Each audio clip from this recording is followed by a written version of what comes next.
That should have been smoother, Brother Dan.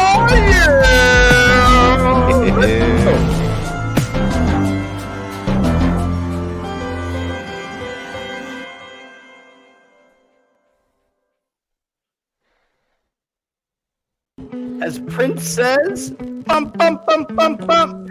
Sexy Ladies, humans on all the spectrums, welcome to the LeafCast, first-time reader show based on the big fantasy series Wheel of Time. My name is Ryan. I'm currently feeling the trinkets in my hair. I haven't lost any yet, but that's because I'm very careful. And I am Ryan's brother Dan, and I have some questions and an oath. And this is the LeafCast, and this is episode 139, and we are covering chapters 11 through 15 of Crown of Swords. Still in the 130s? I think we started in the Daggers. 130s like in March, Ryan. Yeah. Feels like Groundhog's Day. Every time you give a number, it feels like Groundhog's Day. Like we just had this number, I think. I know. But, yeah, and every time I say the number, you comment. I know. I'm like, what? You are just committed to the bit, Dan. Speaking about being committed to the bit, we have some very dedicated first-time readers. You know them, you love them.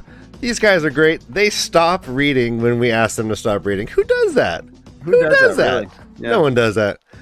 But here they are. They're ready for us. We're ready for them. Bring them on.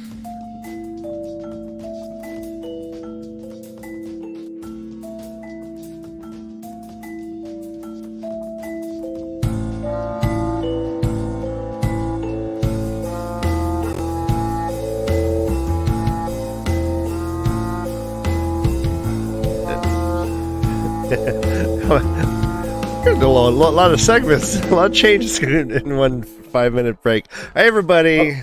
Oh, stop talking. And they lived happily ever after. There we go. Hey! God, I wish you guys were reading the same book. How are we going to do a show? They're different? I had to check mine. Oh my gosh, did I grab the wrong one? Just different covers. Wildly different covers. KayK, you're looking lovely. Josh, you're looking sultry in your mood lighting. And love lovely. it. So moody. He's a moody little dome of truth. How you guys doing? Oh, good. I'm so anxious about these chapters. I'm really excited, but like I want to hear what Josh has to say about so many things. So yeah, I'm stoked. I can't wait to get into them. Well, after being stuck with Perrin, we get to branch out a little bit. And I mean, do you guys just want to jump right in? Do you want to? Hi, is everyone well? You guys? How do we feel about this? The new Kay and the Beanie. How do we feel? Like you guys are the dynamic duo, like Turner and Hooch. Yeah. K and B. It's like a cartoon series. Mimo should write us a whole like thing, like something out of the cartoon shit that they put in newspapers a long time ago. Oh, the comic strips. Paper? Yeah. Thank you, comic strips. That's what I was looking for. Do a comic strip. Nice. You know, I look at you guys. I think I always think that you guys would make an adorable, like, ice skating duo. Like I can see you guys like all wearing like rhinestones, and, leotards, like, skating in the middle. Like I can see Josh just throwing you, and you just spin 3 times and land like with your foot out. Is this all because Mary Lee Retton's struggling in the hospital? No, but R.I.P. Did she die? Dead. I mean, get well. Death soon. is a struggle. Yeah, I looked at the wrong part. Get well soon. Oh. Brutal. Yeah. Yeah, no, the world's ever changing. Let's just please everyone around the world remember we're all humans, and God, please Yeah, stop with the bang bang. Stop with Boom, the bang boom. bangs. Yeah. You know what? Yeah. I had the best on this note. I'm just going to give you a positive thing. I had the best experience at a Starbucks like a month ago or something, where I drove through and somebody in front of me had paid for my entire order, and it was so nice. So you It was doubled all, you said give me 2 of everything?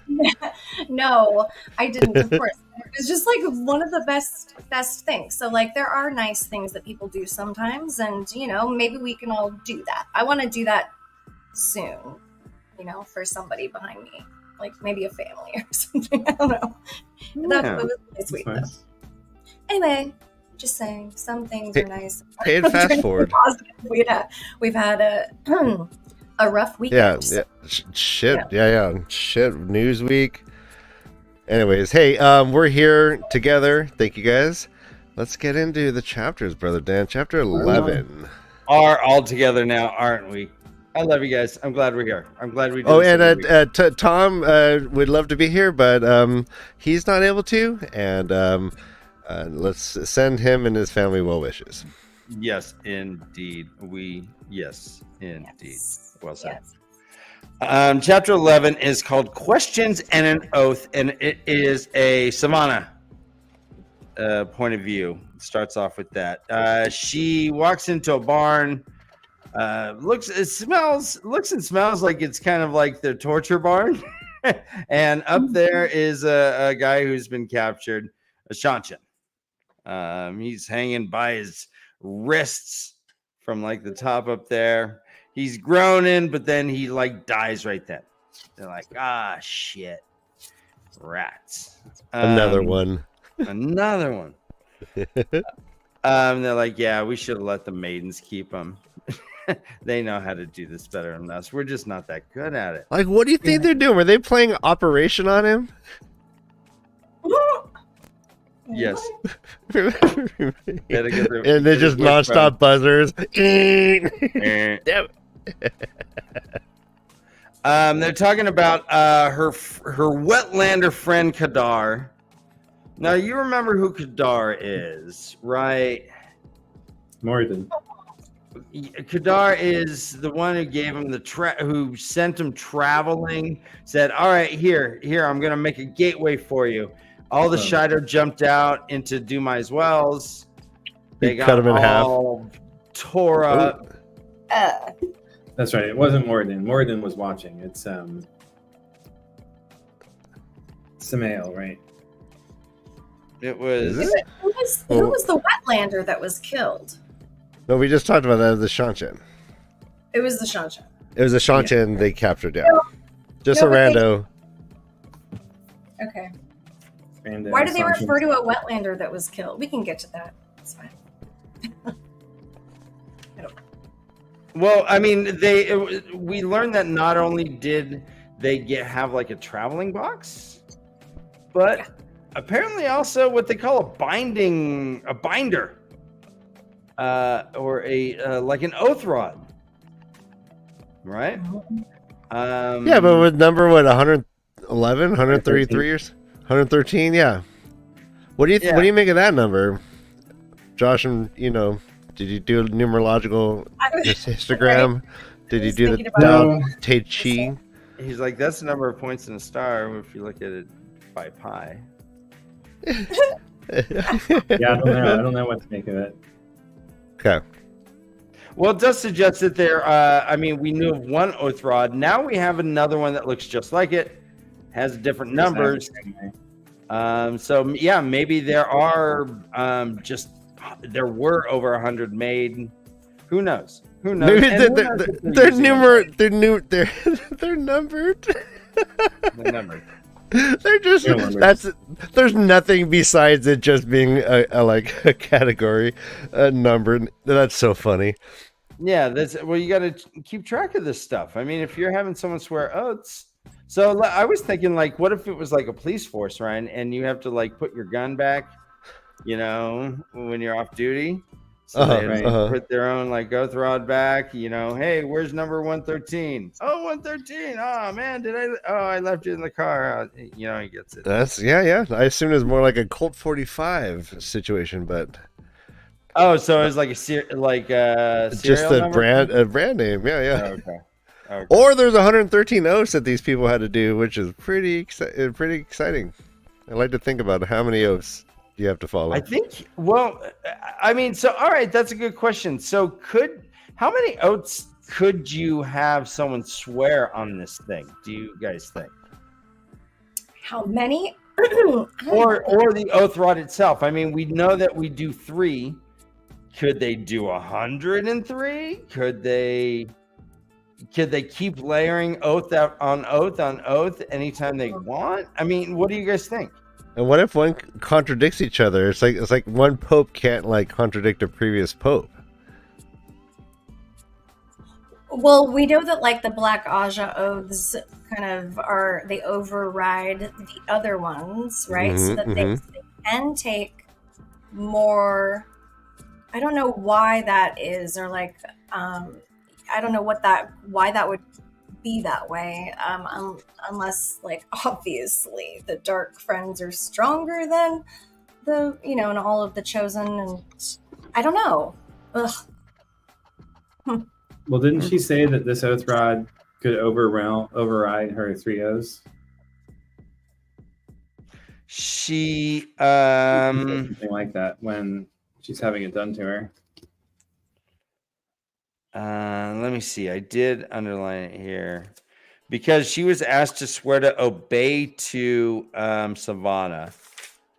And she says it was a second oath rod. It could be used to remove any oaths she swore now if she were given the opportunity. So it says it could be used to remove any oaths she swore now. Could be used to remove them, right? Okay, she didn't like want to take the chance. She didn't want to swear to Thavara in any case. So it's like a hard boot. Robot really... Adventures, I think what I'm talking about when they issue a papal bull. Papal bulls are supposed to be the word of God through the mouths of white men. So I don't think papal bulls are allowed to contradict previous papal bulls unless you have the ecumenical council, which comes in and wipes the slate clean. All right, I'm done. It's always best if you have a stable, capable papal bull. Capable papal bull.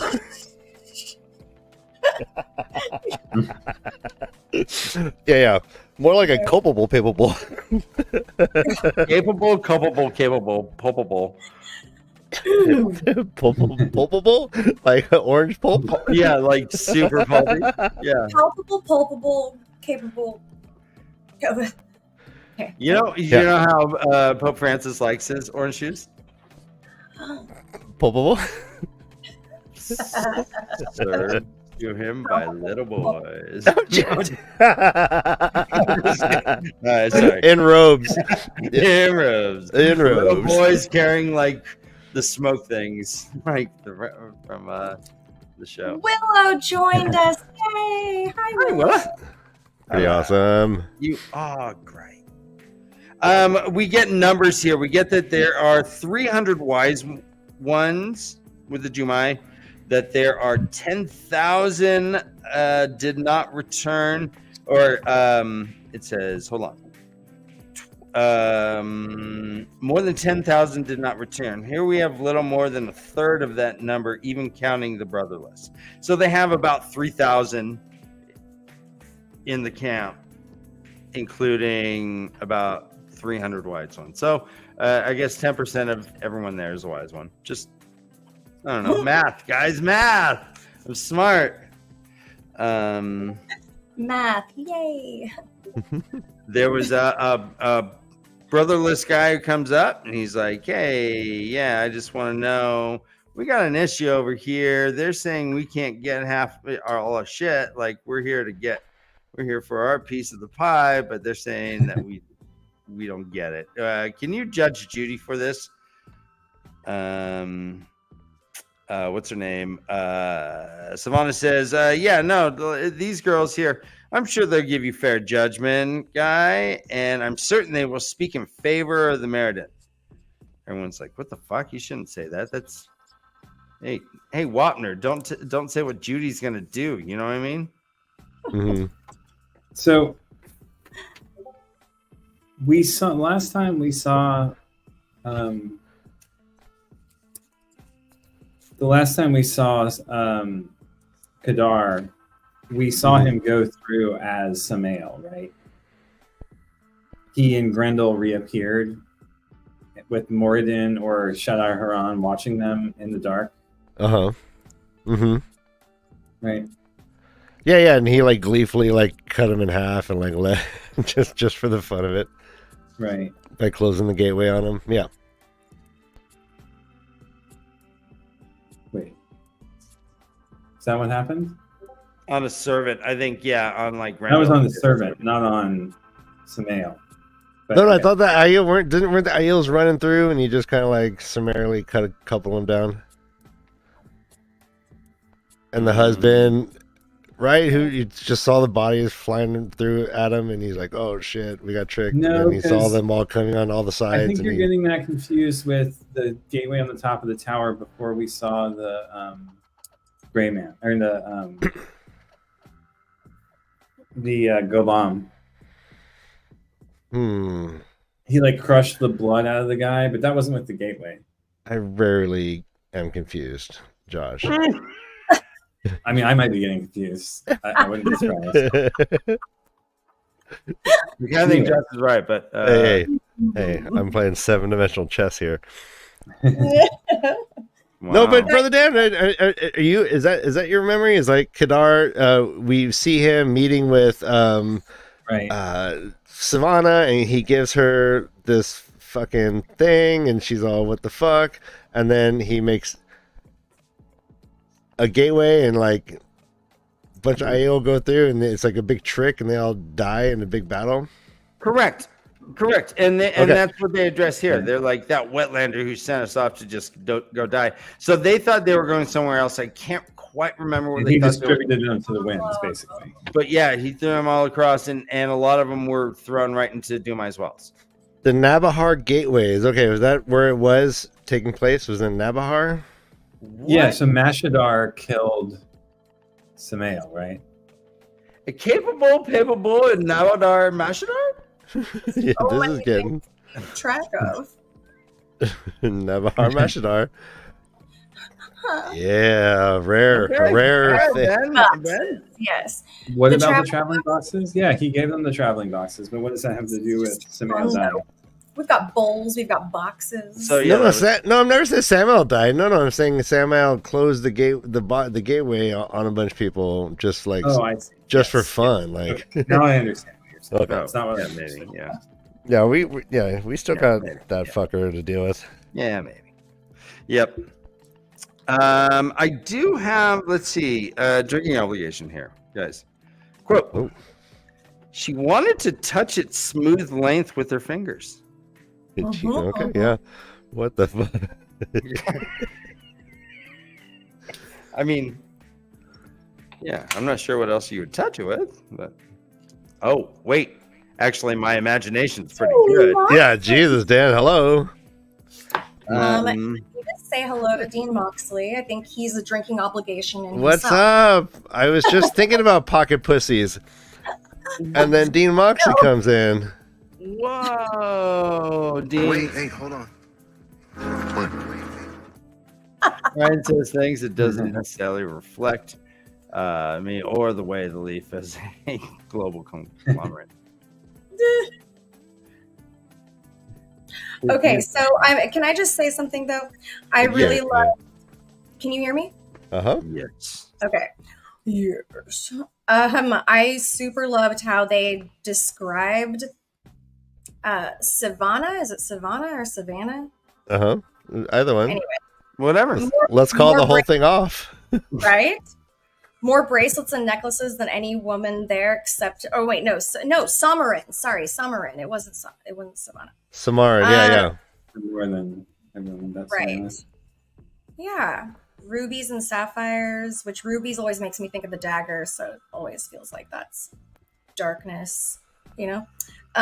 But two full bosom that otherwise would have been half bared with her blouse undone almost to her skirt.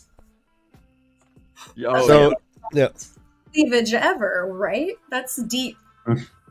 So let's picture this woman that's being portrayed. She just has like the IL bling, which turns out to be lots of bracelets and beads.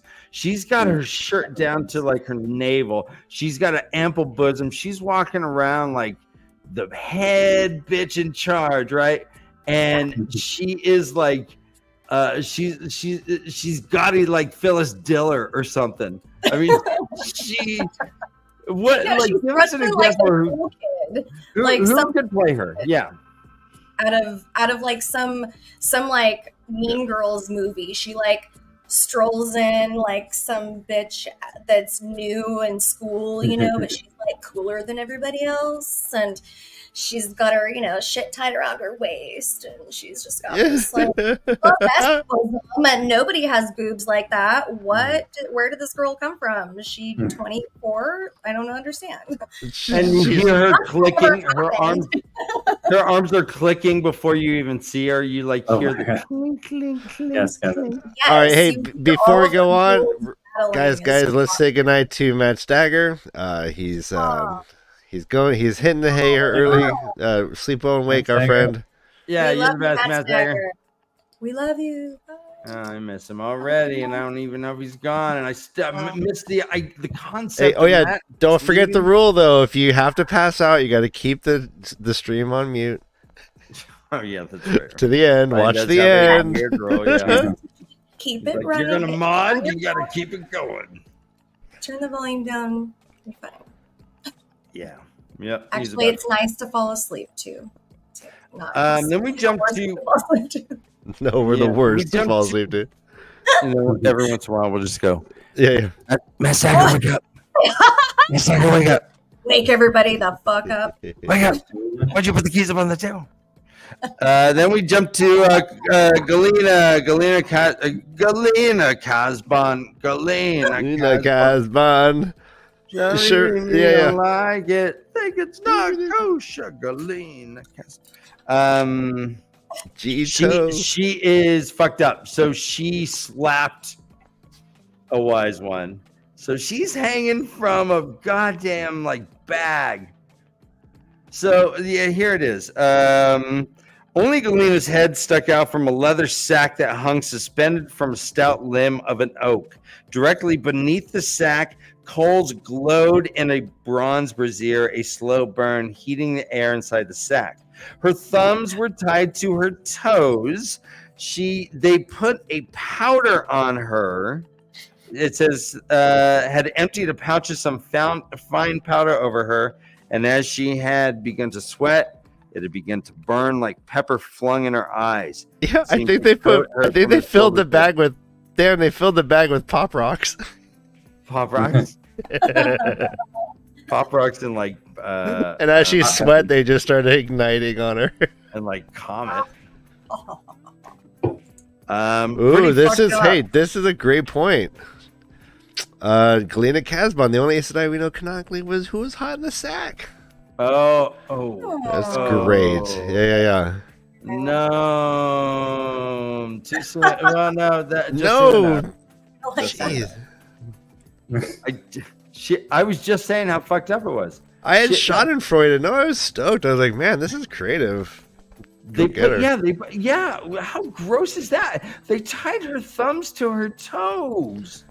Yeah, they're brutal. Whoa, that is creative AF. It is creative. That's true. Yeah. It's brutal, but it's also super creative. Oh my god. Galina's like, all right, hey, or what's her name? Savannah's like, hey, other people go do something else. What was it? I can't see. She but something she was by herself, and she's like, hey, if you want to swear to me, then I will you can stop being Dasang. Promise. Right. Pinky promise. And Galina's like, fuck yeah, do it now. Yeah, I swear. She's like, all right, so you have no objection to swearing an oath she on brings it? out the magical and she's dong. like, here, and she pulls this out. It's quote, numerals used in the Age of Legends 111. She had thought it was the oath rod somehow stolen from the White Tower. There that also was marked, but with the numeral 3, which some thought stood for the 3 oaths. Yes. And she's like, and then Well, we don't suddenly really- all Savannah's friends come back and they're like, hey, that's fucking cool. And she's like, oh, hey, yeah. And Thavara's like, yeah, let's do this. And Thavara's like the mean girl, the meanest of girls. I love like- Mistress Dovie. Turns Yes, out she that is. oh, No, I'm just agreeing with you. She's super mean girl, right? Like sassy. mm-hmm. She said the oath was, I swear to obey every wise one present here in all things, and first among them Tharava and Savannah.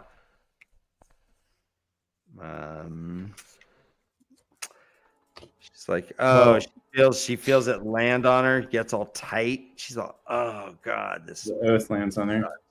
So, is Hooded Viper from the Drowned Lands a drinking obligation?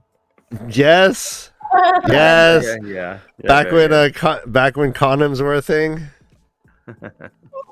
Remember condoms? Remember? Just kidding.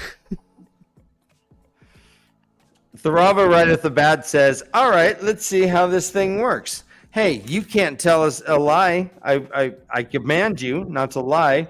Have you ever wanted to hurt us? And she's like, oh, and she becomes Jim Carrey and Liar Liar. And she's like, yes. Oh, I love you. What should be my punishment? She's like, oh, that's pretty rad. This is rad. Look what She's like, do you find me sexy? She's like, oh, geez, please don't ask.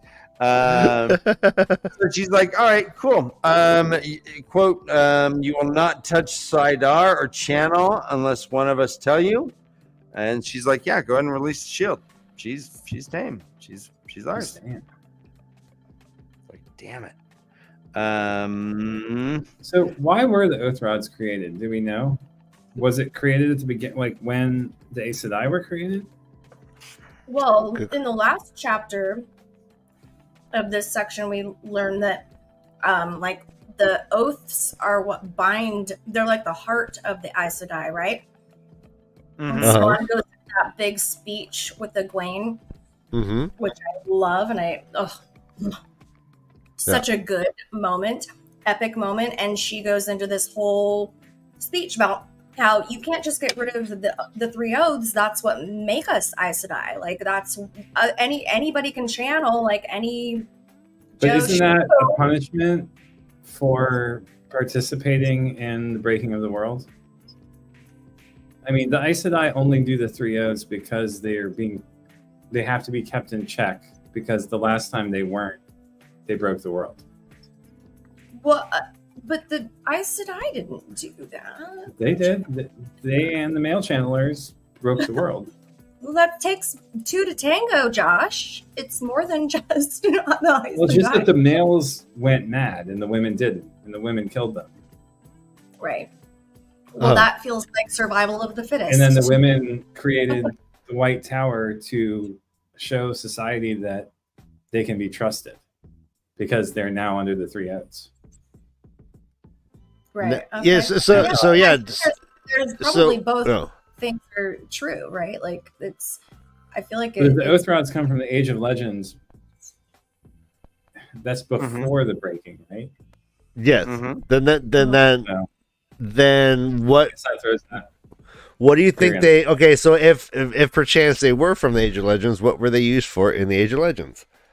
Right. Why were they binding channelers then?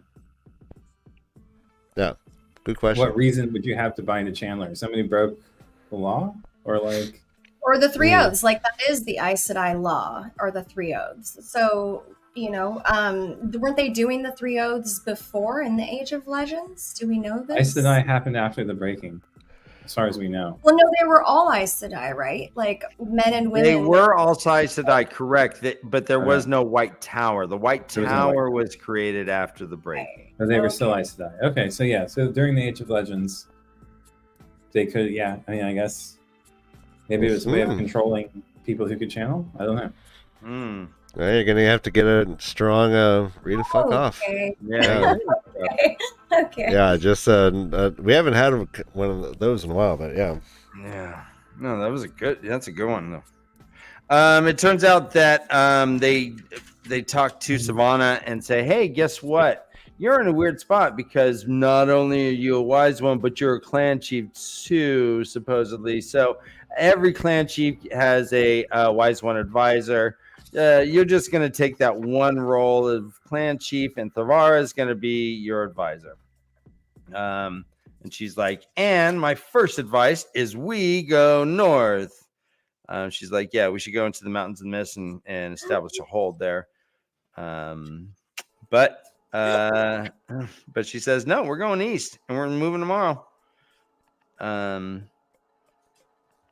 Yeah, and that's it. They're like, "All right, well, we leave in the morning. We gotta go."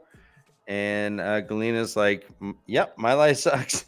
We also see that this is where our first snow that we're seeing. Yeah, this could not hamper a mouse. I had that line highlighted in my. This could not hamper a mouse. Is that an insulting drinking obligation? This is snow. Oh, this is. I've heard of this. They're just like, this is what they were talking about as being so fucking difficult. Oh no, this couldn't hamper a mouse. Like, this is just light, fluffy stuff. I'm like, what? I feel a little damp afterwards. All right, quote. Come with me, she said. Mouse. Speaking of mouse, Mistress Dovie caught the cutest little mouse. She did. She always does. Oh, yes. Love it. yeah. And then she beheads them Yeah, then she for puts science. Yeah, then she dissects them, and then her boss is always like, "Stop doing that. We're just counting them." She's like, "I'm doing research. Doing research." No, I found a mouse just She's showed a up. Semiraj. When I was driving one day, a mouse just showed up on my dashboard while I was trying to make a left-hand turn of all things driving. And I was terrified, and I called her first, of course. And she's like, "Just kill it." It's like, Okay. fuck. Wait a minute. What? I know. I know. But also in my fucking car. I don't know. Anyways, it was wounded. So you pulled out your 45 Magnum and you put 2 to the dome. Plow, plow. I was like, let me just break out my euthanasia kit. Mouse killing musket. Yeah. Give this mouse a good little send off, in a peaceful way. Strap him to a table, sedate him. God, I love when Dan kills things. It's the funniest thing. But he's just hacking away. I'm trying to create a nicer scenario for the hypothetical mouse that I did not euthanasia. Anyway. No, I got it out and put in. Put in our neighbor's backyard. Said go haunt those hillbillies. Where it was probably toyed with or made a toy by a cat for many hours before it died. Wow. A kill jar? Moving on. Jesus, no, I need to know what a kill jar is. Killing jar. Is that where you just... Gnome and garden. Okay, I have a feeling. Where you put butterflies when you collect them? When you... Josh, you know what a kill jar is? No, I just... Where you put the toys? Isn't that what it is? I thought that was a town in Florida. Kill jar? Yeah. Okay. Yes, Dan. Kill jar? Mm-hmm. Yeah. Yep. Kill jar, Florida. Yeah. Kill I've jar. read enough books obviously. written in the 50s that I know what a kill jar is. What's kill jar's area code? Yeah. It's by Cahochikichi. I want to know if I get a phone call. It's near the swamp. You know what? At this point, Mistress Dovie, you need to change that mouse tattoo to a dead mouse in a trap. Because back all broken. You're like, you both love and hate these mice. Can I just doing correct? this, Dovie? Yeah. Give it the old dark Bowsma. I'm sorry. No, I'm sorry. No. You know, right when it breaks their Set the record spine, straight. Like that.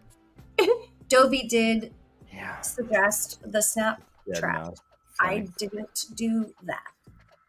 The end. Okay. Yeah. The end. Hard stop. Just so her reputation stays solid. KayK or Josh, is there anything that I missed in this chapter that you wanted to address?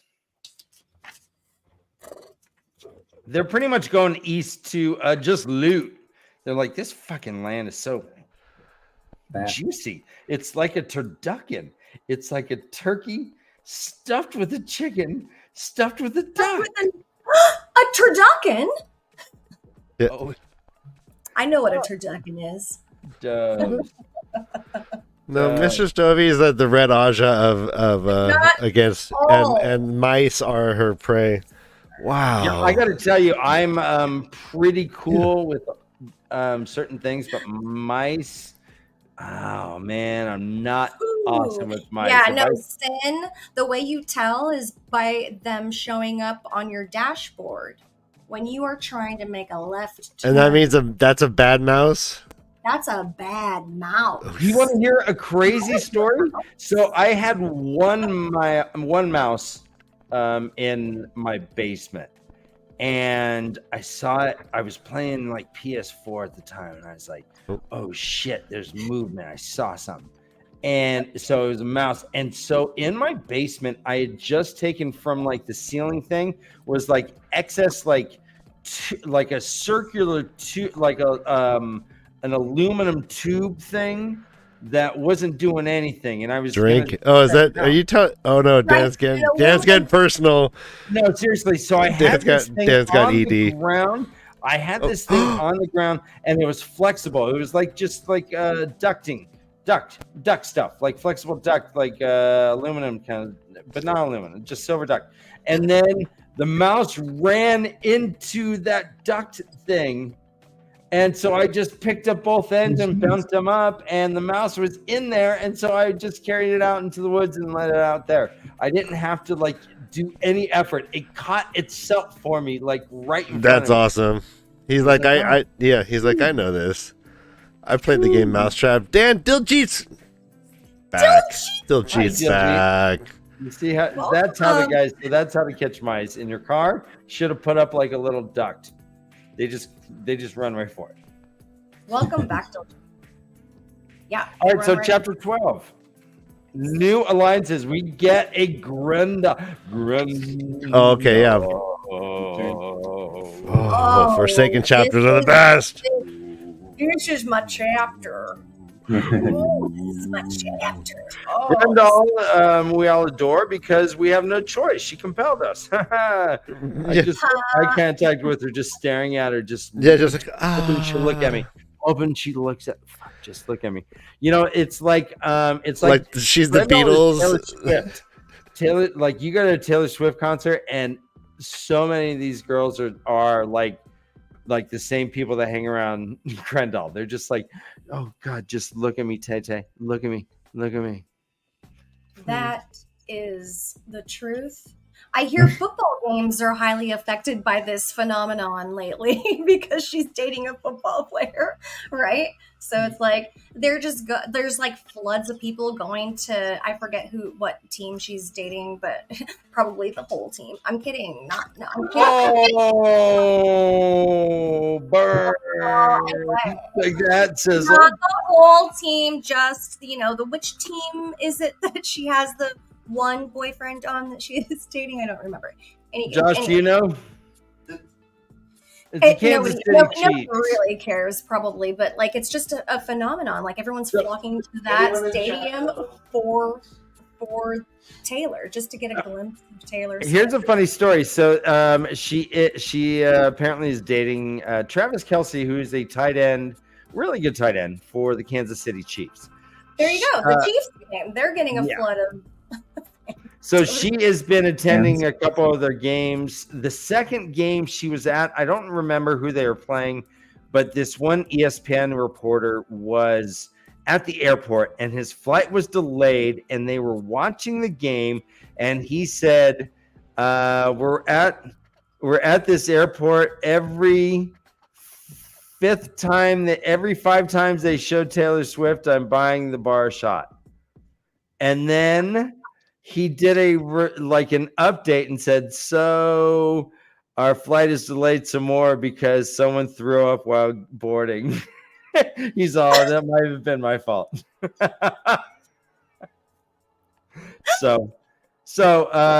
Yeah, we're incorporating Taylor Swift into our drinking culture apparently. And look at you guys. Sorry, had to sing quickly. So, yeah. Next week we have Taylor Swift as a first-time reader, guys. So, obviously, she's going to join us here. So, yeah, the crowds should be flocking in if our math is mathin'.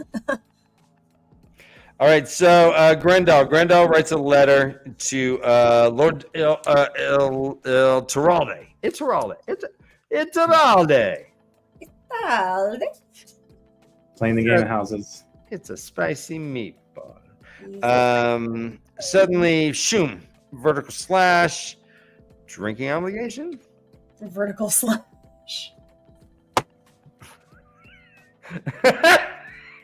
So yes. Yeah, just for that alone. Yes, yeah. That gets a mind. Wow. Oh, wow. Mind going? Vertical slash and a doorbell. Guys, apparently there's doorbells. Job off the ground. You can set up a gateway and go shh, but you don't quite enter yet. You just kind of make a chime and you wait for the return chime and then you come in. Decorum. Love it. And so does Grendel too. She says her eyebrows rose in surprise. Someone remembered the courtesies of a more civilized age, it seemed. Love that. Love it. So is a transcriber a computer? There's been even a simple transcriber amongst the things she had removed from Ilian after Samael's death. So again, I thought Samael died at the end of... How would they know it's anything? Crown of Thorns. Crown of Swords. Correct. Okay. Well, I swear I asked that just a little while ago, and you guys were like, "No, he didn't die." Oh, no, I don't. No, I may, No, I meant he did die from that gateway situation that we were talking about. Yeah, he died by Mashadar. Did he die in by Shadow Logoth? When the Aiel woman tried to stab him in the back.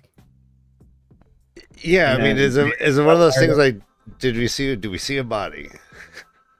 No, but ran like Balefire and Mashadar at the same time. Right. Uh-huh. Yeah. I mean, Grendel certainly thinks, as Whataholic saying, Grendel thinks he's dead. Grendel thinks he's dead. So does. Grendel thinks Samael's dead. Yeah. So do the other. So do Mogideon and Lanfear. I mean, Mogideon and Sindane. Oh, is Sindane Lanfear? Josh, You didn't see my text? You didn't see my text about this? She's the worst, Josh. No. Oh. Okay. We spent all day talking about this, and I knew, like, you texted this morning. Lanfear, Sindane. Text you? Good text? What is this? New phone. Who dis? Don't have their text messages as like the most important app on their phone. I'm doing many. Oh yeah. Oh, when was it? Like today or yesterday? Yeah, my phone was broke. Yeah, I couldn't. I couldn't charge it. Right, like I plugged it in. No, it was charged. I can't even claim anything. Anyhow, it seems like we know who has the second Korasuva on them, and it seems to be someone who's more powerful than Mogideon, which we know Lanfear was. I did say Lanfear though at the end, didn't I? Though, Ryan. Ha, I just need Yeah. to make that note. No, you did. You did. You can't. You in the end. Yeah. Beautiful and And the only one that's more powerful than Mogadian. I just yeah. Sindane is cleverly called Last Chance. Last chance. wah, Yeah. wah, wah. Sounds like a horse. Okay,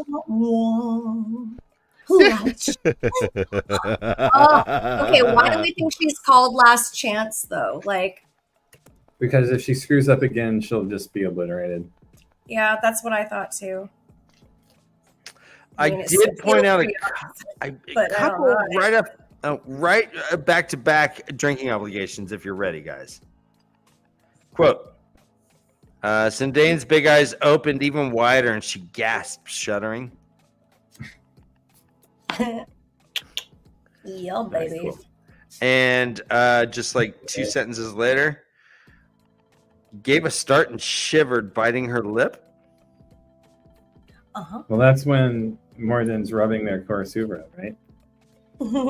Yeah, That's how they respond when their Korsuvra's rubbed.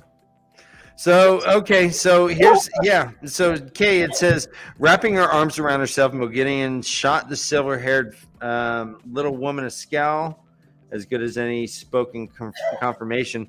Suddenly, Sindane's big eyes opened even wider, and she gasped, shuddering. Mogadian's glare turned malicious. She's like, your place in his eyes is not better than mine. And then she gave a start and shivered, biting her lip. Yeah. Was she being toyed with, Grendel wondered.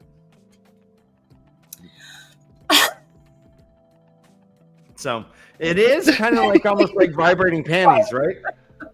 What is toyed in this scenario? I guess. Yeah, no, it's the Bluetooth app thing we use, honey. He's just got Bluetooth control. That's we'll go with that. So yeah, I mean, so the mind trap seems like it can't, just by touching it, it can stir emotions. But I wonder if he can be like, all right, I want you to be scared, I want you to be this, or I want you to come, more or less. I mean, it seems like they both like kind of like these were both like really like orgasm responses to me. Yeah, for sure. Agreed. Let's drink. Big eyes up and wide, fearing for their souls. I mean, and she gave a start to shiver, biting her lips. Wait, Josh, what's that? One more time. I said you could just read it as them fearing for their souls, but sure, orgasm. They're Josh! I mean, it's biting your lip is the best. I'm sorry. Dude, mic drop, and then he walks off stage. I didn't mean to chase them off. But yeah, sure, orgasm. But Bye, everyone. I'll see you next week. Sure. Mm-hmm. Yeah. Is it Josh's time of the month? Josh, I think he's postmenopausal. He's putting the men back in menstruation. Nice. He's absolutely 100% validated. I'm just concerned about the man. I'm a little concerned too. I mean, he normally doesn't talk like this. I know, he's normally a little more open-minded. A little bit more like respectful. He's been pushing. He's always Crocs all over this. Yeah. He Crocs all over this. Crocs, yeah. Is this beanie on too tight? It must be weenie what? Is his weenie beanie on too tight? Is his beanie? Oh, is he got his beanie weenie? Teeny weenie beanie? His weenie? The teeny weenie beanie is a little too small. No, the beanie's teeny, not the weenie. Oh my well, the beanie on the weenie might be teeny and beanie that on the weenie. cause some teeny weenie hostility. Crystal will do this for another half hour just to avoid talking about the books without Josh on screen. The weenie's nice and weenie. Yeah, let's go. Not even true. I'm just enjoying me and Dan having some fun banter. You guys are tickling each other's little Go chins. and stab a fucking lightsaber dagger quarter staff. Lightsaber quarter staff. So to we call back something epic from a certain video that we all did, which you should all go and watch if you haven't seen it already. But after this, okay. Bye. Yeah. So we hear from so Sindane takes over. She's like, Moginian, shut up. I'm gonna talk. And we hear what's been going on in corporate, right? It's like, oh yeah, that guy, that Morden, who's means death. Yeah, he got promoted. I know you haven't. He went outside of the company, and he kind of suddenly he's a senior VP. He is actually nameless. Oh, and there's another creepy guy from corporate. I think he's from HR. Shout out Haran. Well, let's say hi to Stan. Hi, Stan. Stan the man. Stan Awesome. the man. It's good to see. Thanks, Shannon. Stan, that makes me think of that.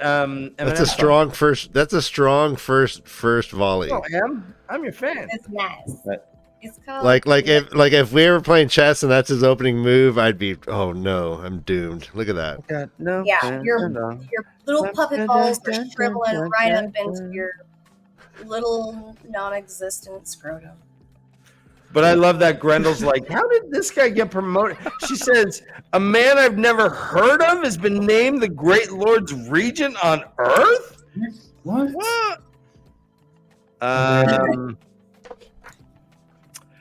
And then she throws some compulsion. She's like, compulse you.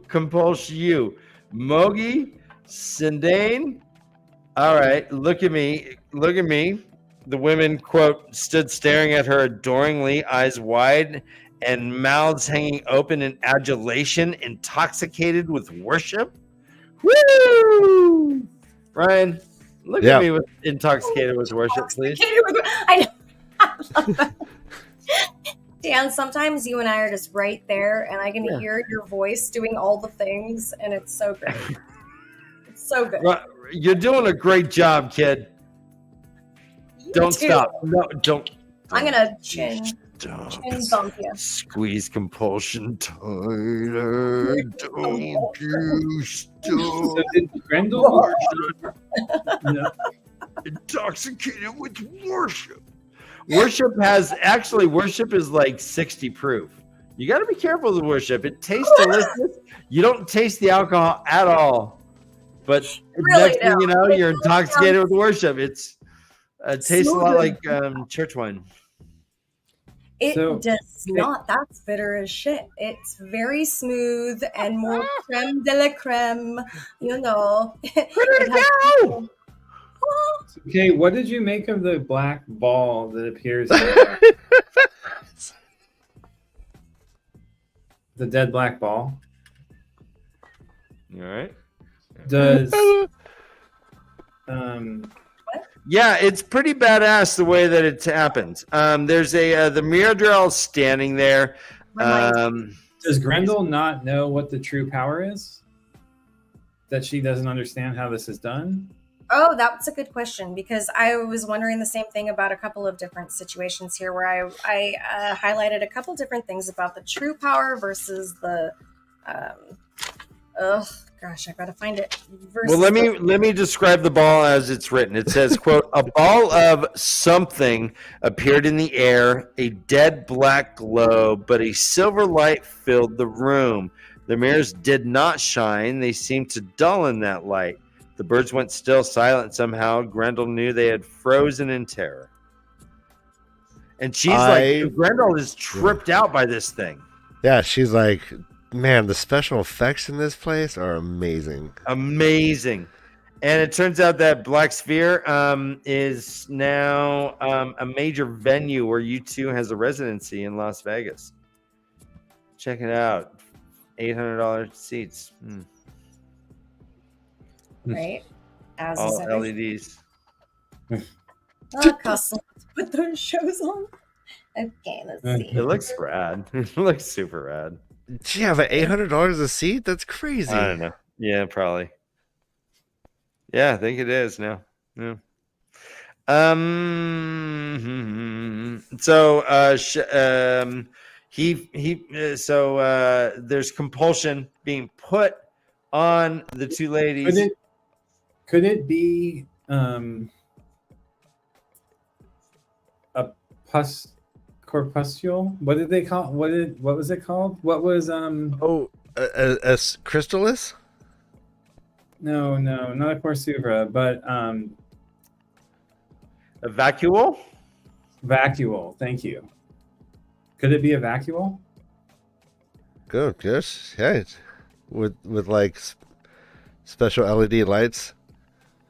Can you remind me what a vacuole The is? vacuole is like the thing that avoids time and space that Moghedien was kept inside of before Shaidar Haran appeared and like threw her forward into the room with Moradin. Yes. Oh my gosh. Josh, I want your brain. I want to have your brain inside of my skull. What's up, Roxy Lango? I'm loving this. New people. See? Hey, hi, Roxy. Hi, Roxy. I love that name. I've always wanted to play at the Roxy. I've always wanted to name a dog. I like Roxy music. Which is just ridiculous. Vacuole is the hot pocket of not reality. That is Yes. amazing.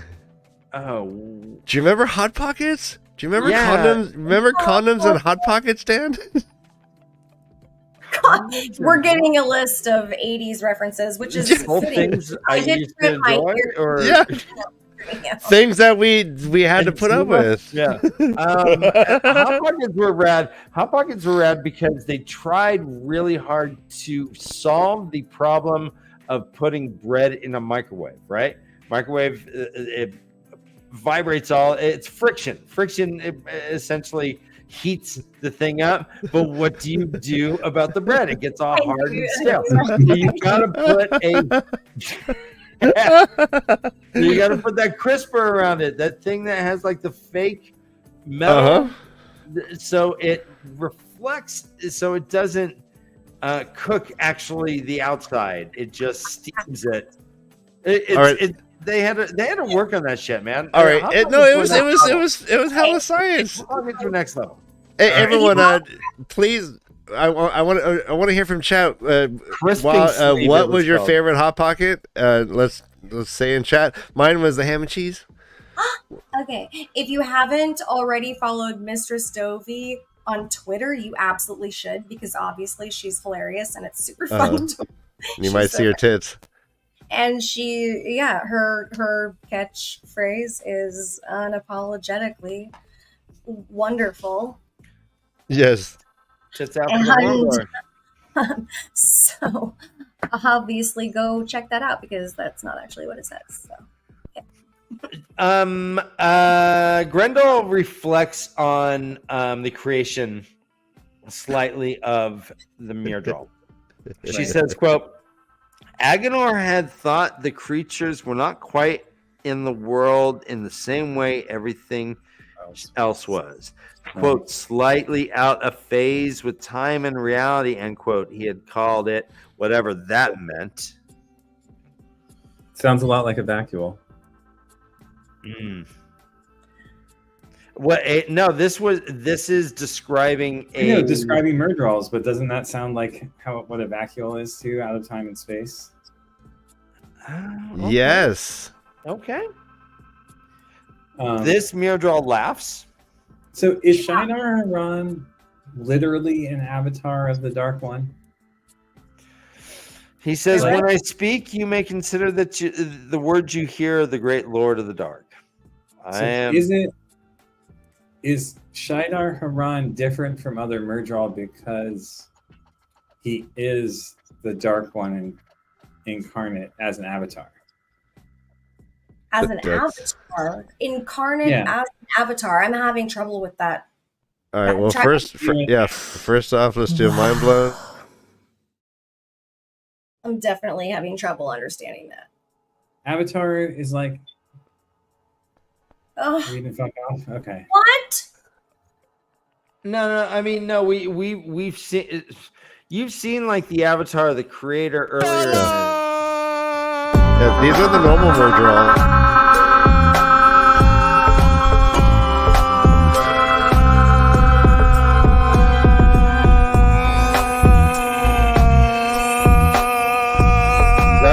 segue, Ryan? Sure. An avatar is a concept within Hinduism that literally means descent. It signifies the material appearance or incarnation of a powerful deity or spirit on earth. The relative verb alight, to make one's appearance, is sometimes used to refer to any guru or revered human being. So, like, is Krishna an avatar? Is Shaidar Haran the Great Lord's avatar? No, that's a good question. I think, yeah, you're gonna have to read it. Is that why he's different than the other Murdral? Okay, but He's maybe so much like more. Yeah. This is Shaidar Haran. All the other puppets. Versus the normal Murdras, yeah. Normal Murdral. He laughs. We know Shaidar Haran laughed. Yeah, he has a sense of humor. And we know he it sounded like ice crumbling.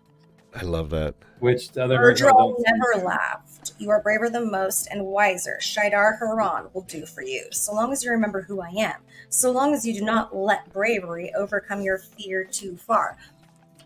This does sound like the dark one, right? Like, and I mean, it's very convincing, but it's very weird. Thank you, Diljeet. Avatars of Lord Vishnu, nice. All right, so I like to think right now in my head that that the Forsaken are more or less like all the characters in The Office, and Shaidar Haran is like the guy from New York, the guy from corporate who shows up, and even Michael's like, "Oh shit, corporate's here."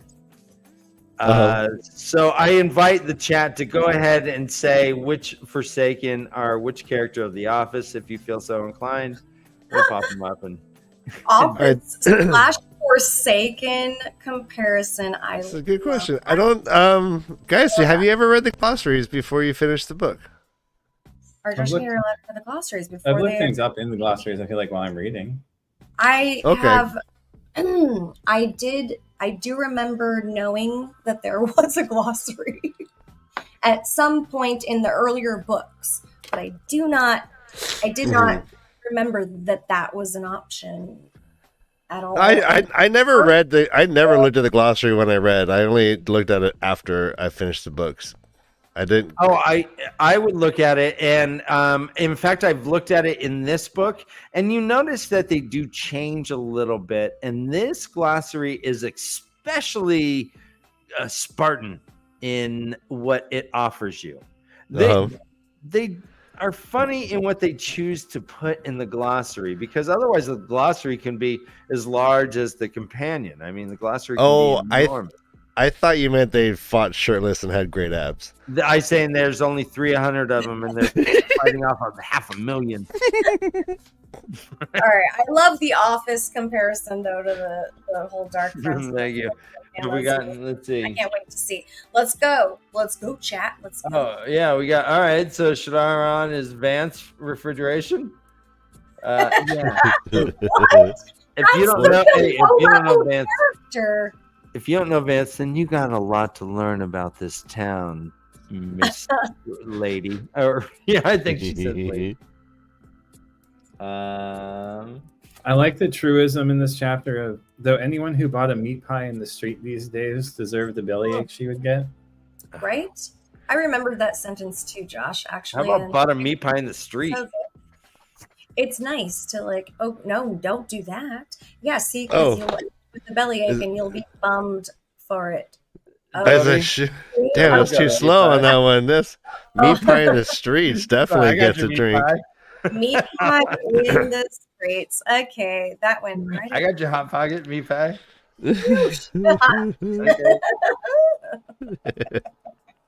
Vertical slit. Whatever. Vertical slit. I don't remember what it was. I do find it a little interesting then, because Agenor, as we've learned, created the Myrddraal.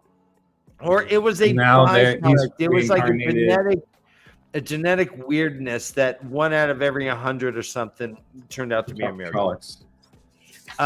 And so why would the Dark One choose to use a creation from one of his minions as his. Well, that's why I don't think Shaidar Haran is actually a Murdrel. I think it's just the Great Lord appearing in a form that's still limited by being trapped, but less fully than he was. Interesting. But more fully than he will be. They will be, I should say. Or Well, maybe it's just that the Dark One can do... Sorry, Dan. No, please. Maybe it's just that the Dark One can do certain things like communicate through his merge rolls, you know? And then there isn't really... I mean, that's... But we've never seen another merge roll talk. Right. But maybe... Everyone notices there's something different about this merge roll. Right? Yeah. No. No, you're right. There is something specifically different. He's the belle of the ball. Don't laugh. You're right. Yeah, there are high. Oh, there you are. Okay. Yeah, I was gonna say high. Is the Dark One put himself at risk somehow from having an embodiment avatar? Is that show like a level of desperation on his part, or is that a show of strength? No, I think it's like, before he could only get through enough to affect the weather. Now he can get through enough to create an avatar. If your avatar dies, do you? No, because you're right? a lord and you're safely. So then, Yeah, it's isn't like a that video safe game. way to like kind of? Isn't that just a safe way then to give an illusion to people that you need to give an illusion to, that you are in charge, and like maybe, and that you're there, you're present, but you're not able to be physically harmed per se, because if your avatar dies, you don't. I don't know. Just Diljeet likes this.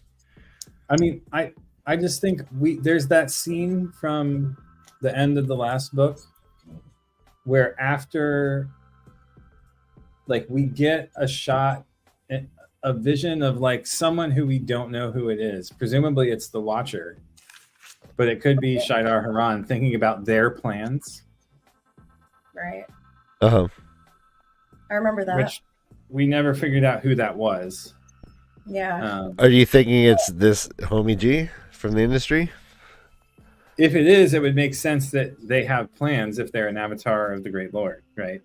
Uh-huh. But wouldn't it also make sense that, like, as going just trying to forward, connect it all together. Oh, sorry. Go ahead. No, You're what'd good. you say? What was the last thing you said? I'm just trying to connect them all together. That's all in my head. Yeah, I know, right? Like, but so wouldn't it make sense that, like, if you have one avatar that can do that, wouldn't it make sense that as powerful as we understand the Dark One is, he could have many avatars, that can do that, and maybe reading forward will see more. That's a great idea. Yes. Why would he be like, limited to one? he's got to have them like all over the place, and ability to just move through these worlds, like I don't know if they're worlds, but planes of existence, like Teleonriad, and all the things that are going on, and it's just there's so many different places where you can communicate so differently as well, and it makes a bigger difference when you're in those places in which form you would be communicating as. So like in this particular plane, you would be super terrified as a merge roll. If you're showing up as a merge roll, you're going to scare the shit out of anybody in front of you. And hopefully, like enough to not confront you in a way that's gonna like stifle your message at the very least. But I don't know. Fuck. I just thought about all this just now. No, that's a fun rabbit hole. No. Yeah, so you're proposing that the Dark One could be this idea of the avatar of the Dark One could be occurring more and more as the books progress. Maybe hopefully, even yeah. I mean, that'd be super fun to also see and read about. But it's like, where's Waldo? Yeah, no, yeah, Where's like the Dark One? which one is that? And I think we've seen little glimpses of that kind of thing happening throughout the books anyways, but it's been more subtle because it's been more like in Black Aja, in a Black Aja veiled way, so to speak, you know what I mean? So we're like that. So Well, fun. let me delve just a tiny bit into this then. So it says, quote, glancing towards the Mogedian and Sindane, she flinched. They had adopted the same pose as her servants, crouching on their knees, heads to the floor towards the mirror draw. Right? Well, So doesn't they are- Shinar Haran mean like hand of the dark or hand of the dark one? Yeah, hand of the shadow, I think. Or Hand of the shadow. yeah, something. This is a great. But we have Moradin, who may, in theory, hold their box thing, right? So is this something then that Shadar Haran or the Dark One sanctions and wants? Thank And you, You Diljeet. want them to hold their box thing? hold their box thing with one hand. Two box, one hand. You guys, did you see that? One Two hand. box, two girls, one box. One love. So back to Diljeet's point. So this would be kind of an inversion of that concept because this Inversion of it, avatar yeah. is obviously with the dark one. So that's awesome. Really, Jesus, thanks, Diljeet. Yeah. Yeah, this is why everyone hates me on this show. Behind the scenes, I'm a fucking tyrant. So many I mean- meetings. Yeah. He does, Sorry. Yeah. Jesus. he does chuckle too when she says, "Should I call you Great Master?" Wait, say again? Is that? Sorry. She asked, "Should I call you," sarcastically, like, "Should I call you Great Master, or would you prefer another title? I would not feel comfortable addressing even the Great Lord's hand as I would him." And then he like laughs, like, And so, and it sounds like ice crumbling. So next time you put ice in a glass or you break ice or hit, just think that's a mirror draw giggling at you. I don't know if I've ever heard ice crumble. What? You've never like an Like ice chew maker. on it, maybe? It's a- If I chew? Like the Crushing you know, ice. ice maker. Yeah. I think it's like an ice maker. I was thinking more like the sound of Like a an like an iceberg. falling. iceberg. Yeah. What's it called when a sheath is or something? Like when the iceberg. Oh, right. She- That sound. Like when I've heard those icebergs or like the avalanches, you know. Oh like, yeah, we hear that on the regular, right? through my Mm. leg. It's really loud, and I'm like, and then I fall into the deep, dark Come on, water. you haven't ever watched the YouTube video of a So much, yeah, I know. It's like I'm on the phone and I'm like, hold on, Alice, the iceberg dragon. Brother, hey. All right. Now, what'd you say again? Brother Dan, does your wife know you're talking to Alice again? Oh Jesus! Did I say Alice? Oh no! Oh no! Delete! Are you on your burner phone? Crank collar. Anything about the Forsaken that we want to talk about before we jump right to Catswain? Guys, interesting hard cut. Like, just heavy hitters. It goes from like Mike Tyson, and then now we're like, yeah. I wrote, okay, so my note is like coolest visual, badass, super powerful women. That they are three very, very powerful women right then. And then we get Catswain, who is a very, very powerful woman as well. Yes, this chapter was so much fun. I had to go back. she just got a lot of trinkets in her hair. So many. Interesting. Yeah. never lost one because she's careful. Yeah. Mhm. Yeah. Well, apparently, they come off easily. She has to be careful, I guess. I don't know. That's a weird line. But Catswain is they're in a coach and they're discussing the weather. They're like, You'd think they'd be in first class. They have to write coaches really beneath the Aes Sedai. and it's I three said of it. them. So they're like in like Yeah. someone's in the middle. So Catswain is like twisting the thing. Get some air. Okay. Fuck, is that on Her me? hair things are No? tinkling Is it from on the you? hair, from the air.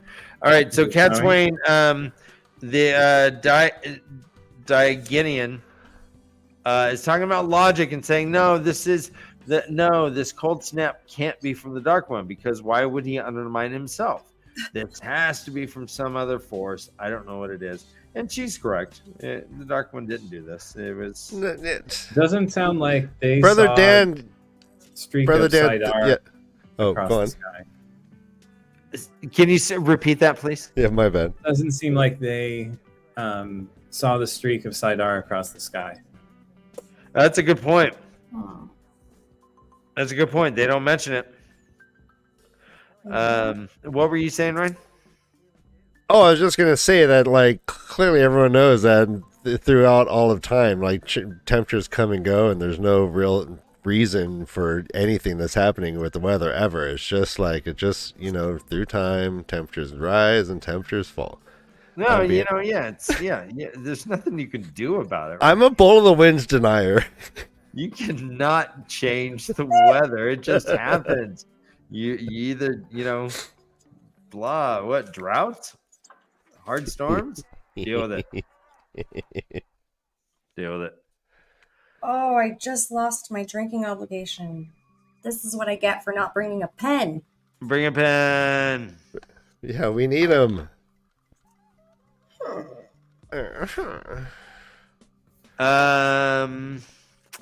Let's see. So they're riding. They get to where they're going. She does have these dangling ornaments. She says she's never lost one, but that was because she was careful with them. And Kethswain gets out. They go. There's 3 other Aes Sedai there, but she just ignores them all. She's like, I'm here to talk to the IEL. Here's what's going on. But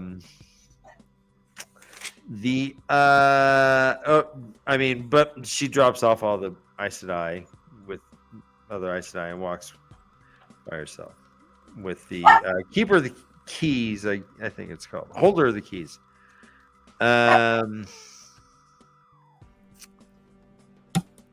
Let's see. She says, I want a room so I could just like do my embroidery.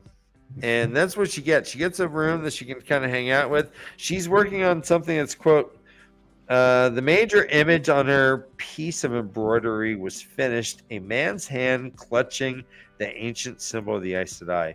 Cracks ran across the black and white disc, and there was no telling whether the hand was trying to hold it together or crush it.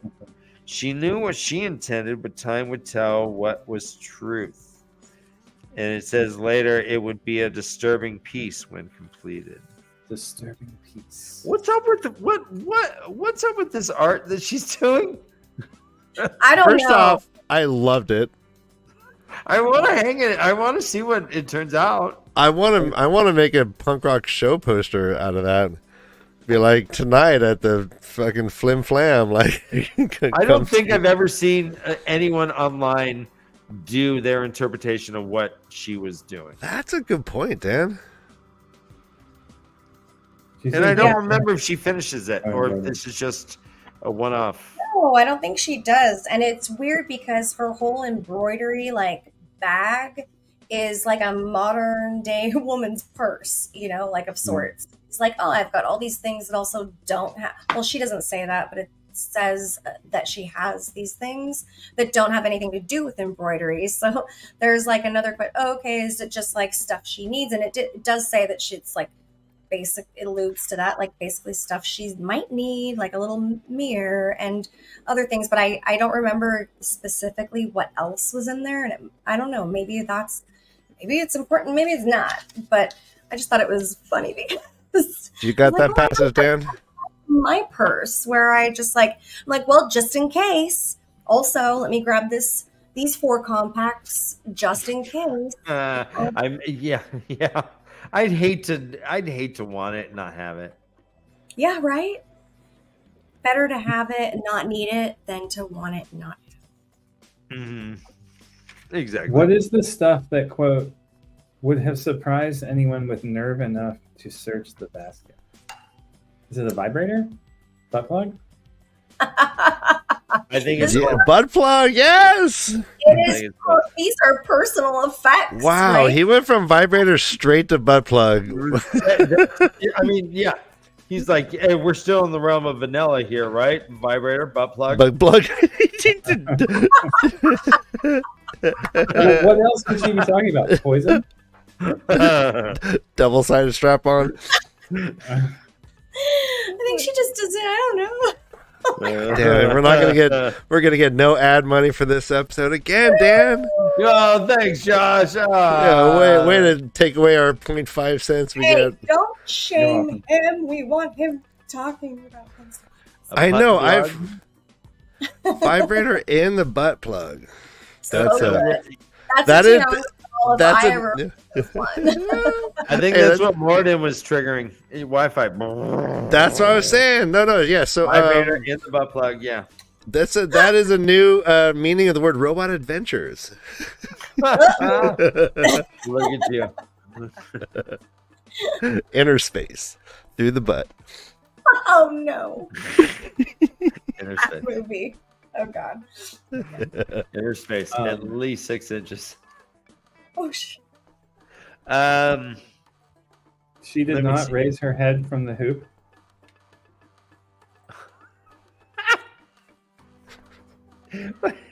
Whenever Josh geez. ends a question, because Yeah. Josh is always he's the most certain guy I know. So when he ends his thing in a question, I know. Yeah, it's you're right. Yeah.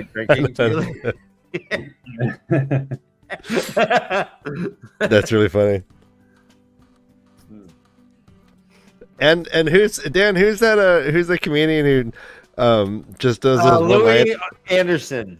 No, he does the one-liners and he Jeremy never smiles. Seinfeld, No, he goes. I had Richard a Pryor. He goes. I had a friend who was 6 inches tall.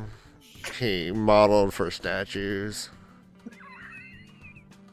And then you all Stephen Wright. no Stephen Wright. Yes, Josh is our Stephen Wright. All right. Now, does that reference age me, chat? Fuck you guys. Yes, Stephen Wright was the voice of the DJ spinning the tunes of the 70s in Reservoir Dogs, which I think is celebrating its 40th year anniversary. Okay. Is it? Really? So, maybe. No. Maybe not. Yeah, no, maybe. Maybe not. Maybe. We weren't. I wasn't like. All right. I think it was the 80s. Yeah, 90s. I don't know. 90s. Anyways. Oh, too bad we don't have computers. Look shit up. All right. So, Terrible. yeah. So, one day. So, Cat Swain's like, hey, can I go bring me Alana? Wow. Alana comes in. She stalks in. She's like, God damn it. It says, quote, the light of Sidar suddenly shone around her. Cat Swain says, if you wish to be truly foolish. And it says, one of her dangling hair ornaments, intertwined golden crescents, was cool on her temple. You keep a whole hide at present, but my sufferance is not infinite. In fact, it dangles by a thread. And then Alana drops the channel. Yeah. What do you So think we- happened right there? Yeah, I guess Josh? we see that there's something there. Like, what do you think? Yeah, like, Hair? yeah. Like, what just happened? No, where? What he was just reading, like, one of her trinkets on her head felt Dan, or tell me cool. what- It seemed like they were about to have a fight. Alana was maybe going to fight and decided not to. Yeah, Alana embraces Source, and Cat Swain mentions in her mind that this thing on her head felt cool to the touch, and then she aggressed on Alana, and Alana backed down. What do you think that cool? What do you think that thing was on her head, like I mean, doing? it sounds Was like it- the fox-headed medallion, doesn't it? Yeah, that's interesting. Yeah, that's So I mean, I guess if those are what her things in her hair are, no wonder she wants to not lose them. Right. Do you think that's what that is? Does Matt, like when Matt experiences the Like fox head, is it only when, I mean, does it feel cool when people are embracing the source around him, or when he's getting channeled at? I think when he's getting channeled at, the more he's getting channeled at, the colder it feels, right? But if it is blocking channeling at her, then it would make, so not only had she embraced the source, but she was actually doing something, which is why Cad Swain attacked, right? Mm-hmm. Well, I don't know. Yeah, she attacked to just like kind of one up. Did she pull the Ace and I bullshit where they just smack each other down like it's a rap battle, and people are on the side going ooh. And if you get the most oohs, you freaking win, and you have, anyways. A rap battle? Yeah, Dan knows what I'm talking about. No, yeah. When you do a sick burn and everyone jumps around and people gotta like hold each other up because otherwise they would like fall on it all fall. Yeah, ashes. They all fall down. They all fall down. Yeah. So let's see. So Sorlayer comes in. Sorlayer and Cad Swain. These are the two badass motherfuckers of their groups, right? Sorlayer is the old crunchy hippie IEL wise one, and Cad Swain is the stern, B. Arthur. And they're talking at first. So we find out that the IEL don't use hand stuff when they channel. It says, quote, the hand movements were not really part of the weave, but in a way they were because they had been part of learning the weave. Perhaps once there had been an Aes Sedai who could say, hurl a ball of fire without some sort of throwing motion, but if so, they were long dead and their teachings with them. Today, some things just could not be done without the appropriate gestures. So we do see that they're doing they're doing athletic shit. If you're going to be throwing a bunch of fireballs, your shoulder's going to get sore.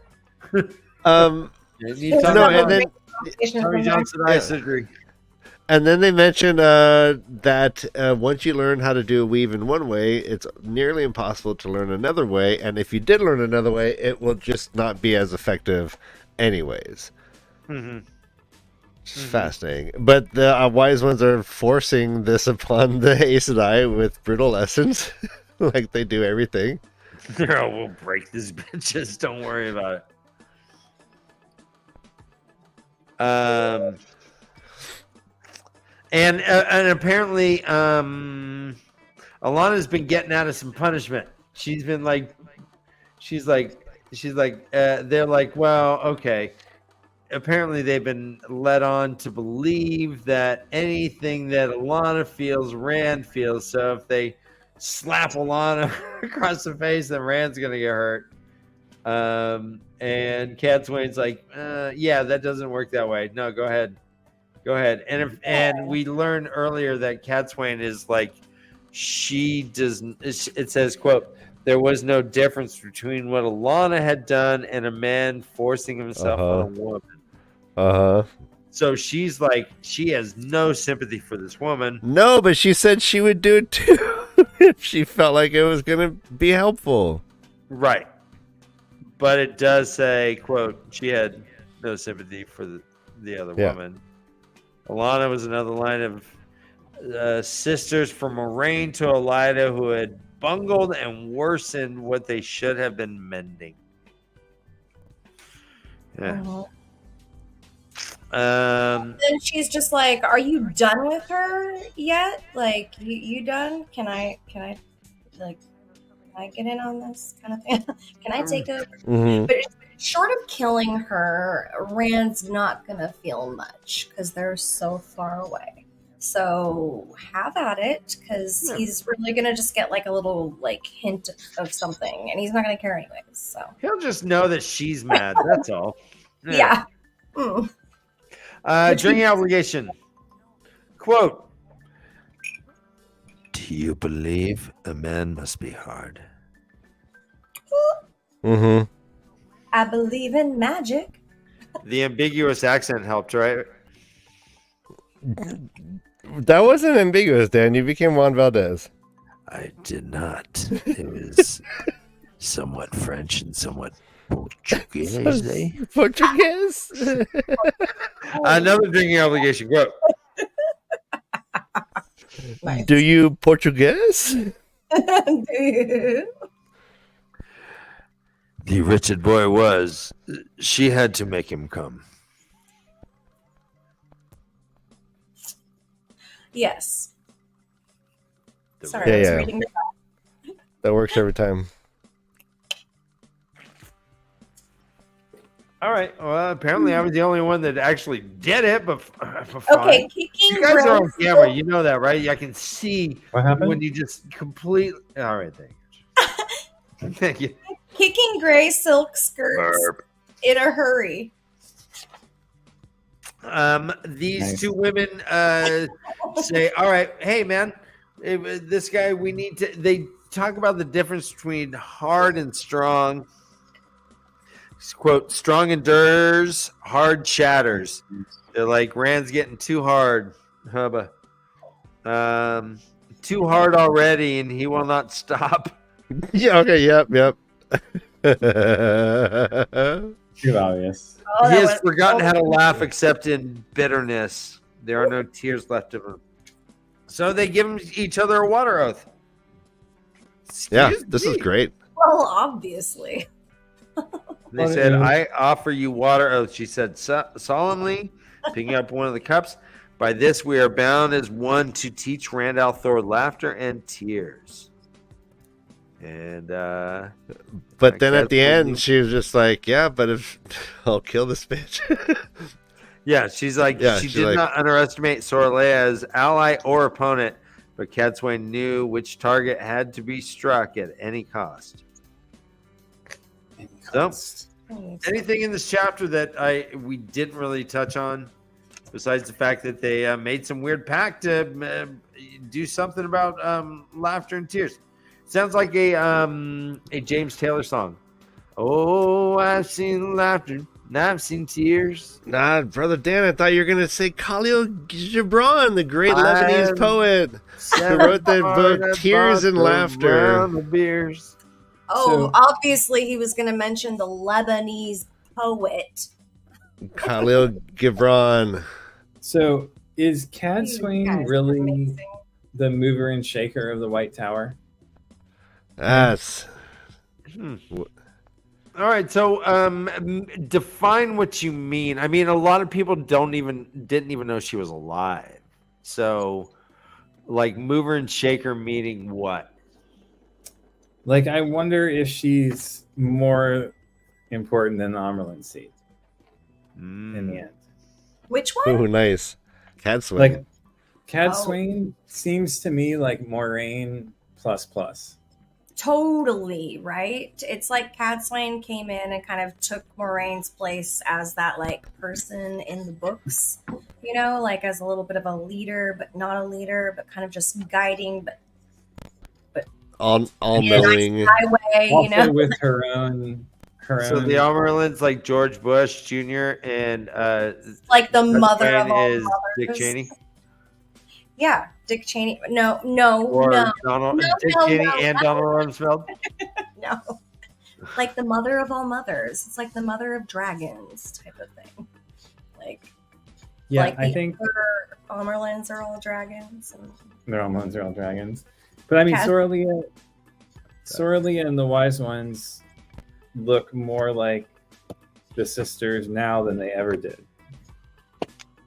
And Cadsuane seems like Moiraine, like a single actor with her own mission, her own thing that she's been doing for a long time. We know that she's put her whole life into whatever she sees this as. Mm-hmm. And we thought Moraine and Swan had been doing it for a long time. They'd only been doing it for 20 years. And this woman's the oldest Aes Sedai that there is. She's been doing it her whole life. Mm-hmm. Yeah, which means like what? How old did we learn that Aes Sedai can get? Did we learn how old Aes Sedai can actually She's at least 300 something. But then Maybe she's 400 years old? 5? I thought it was. I don't know if it's clear how old Cadsuane is. We don't know, but she's old. She's just like, anytime you ask her, she's like, I'm old enough to know better and young enough to learn. She's And got she's syphilis ageless. 4 or 5 times in her life.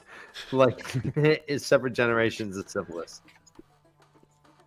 Oh my goodness. So many generations of syphilis. Yeah, no, it Too many. mutates. Too many. Poor lady. And she's battled them all. Well, I do think we have to mention that Soralia shows Cadsuane traveling. Yes. Awesome. Yeah. So the Aiel have known this the whole time and didn't share it with anyone until now? It's like you can tell Soralia knows that this woman is in charge too.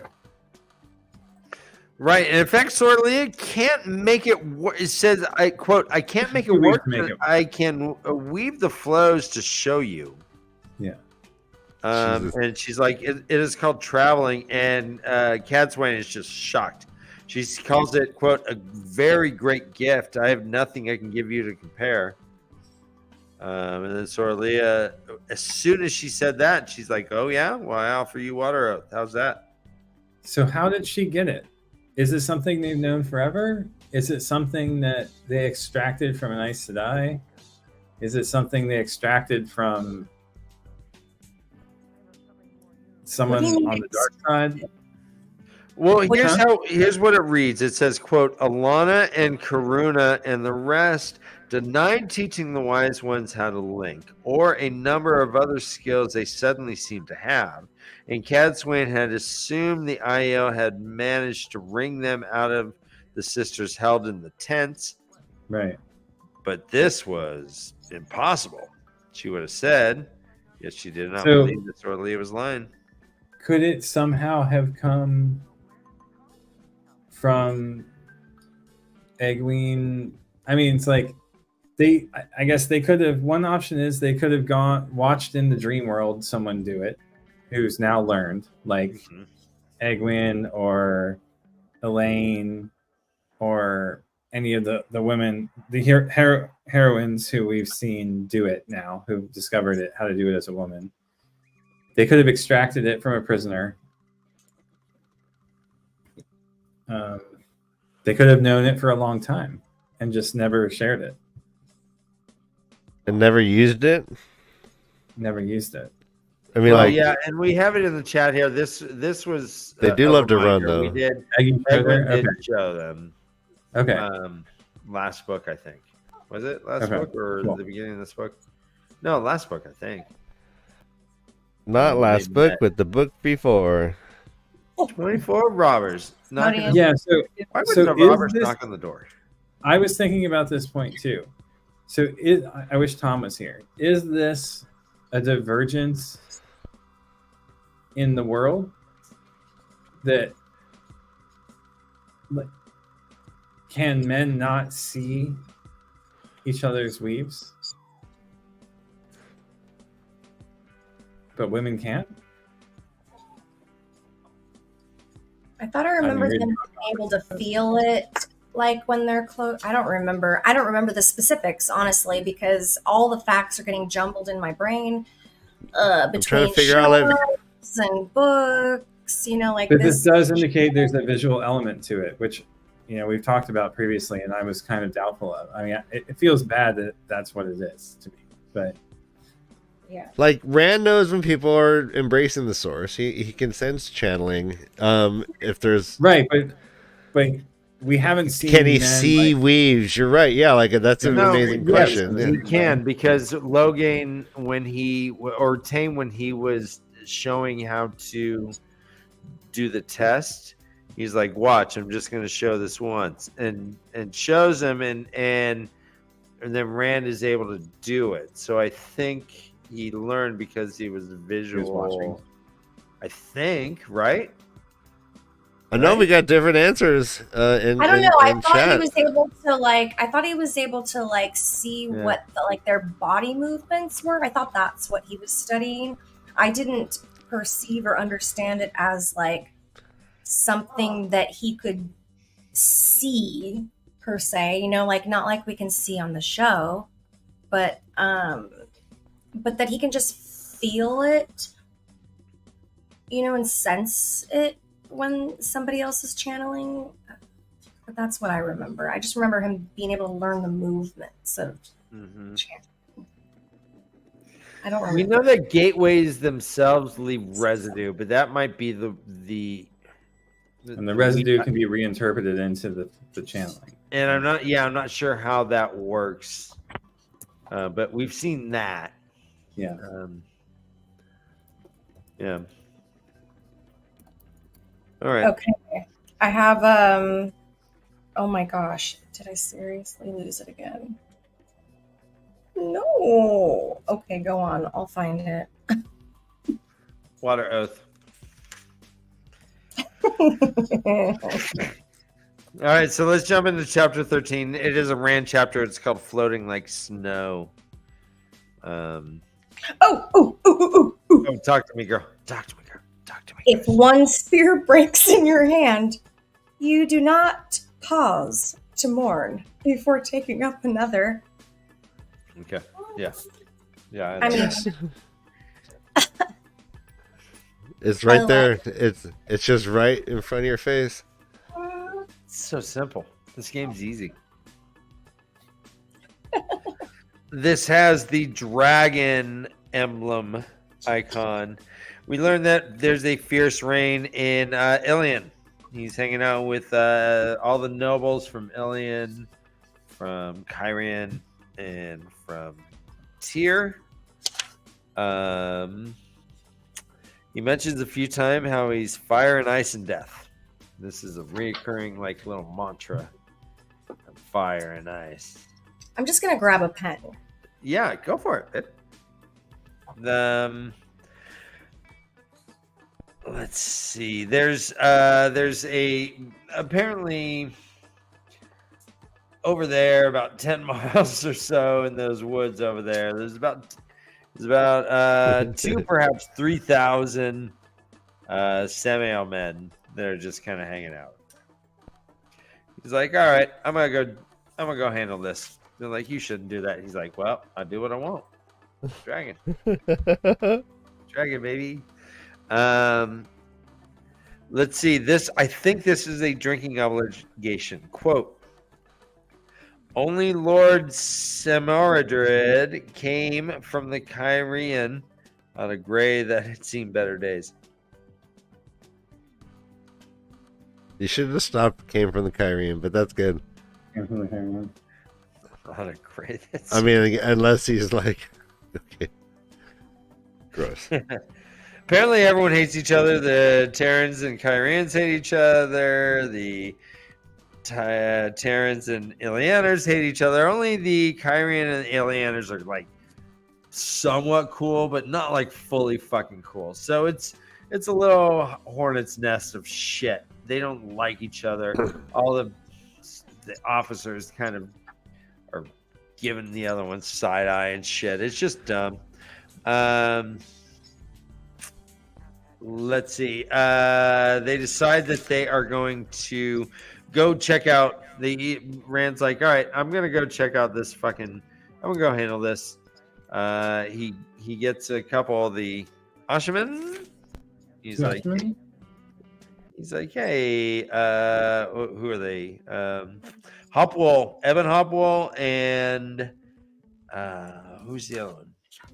Okay, can I just tell you, every time that the audiobook said Hopwell, I can't even hear it any other way now than Hot Wheels.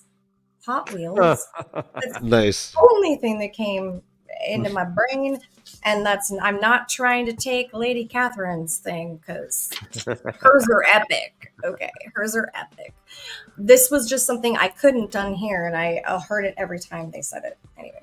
Hot Wheels? Well, Kay, that reminds me that our actor friend, was talking about. It was doing a voice text and talking about the angry owl, and it came out angry owls. So I'm like, all right, now every time it's I'm looking at the angry owls. I'm looking for angry owls. Angry owls. They're gonna tear some angry Put owls. on her angry owl. Angry owls, yeah. Evan Hopwell's just 16, guys.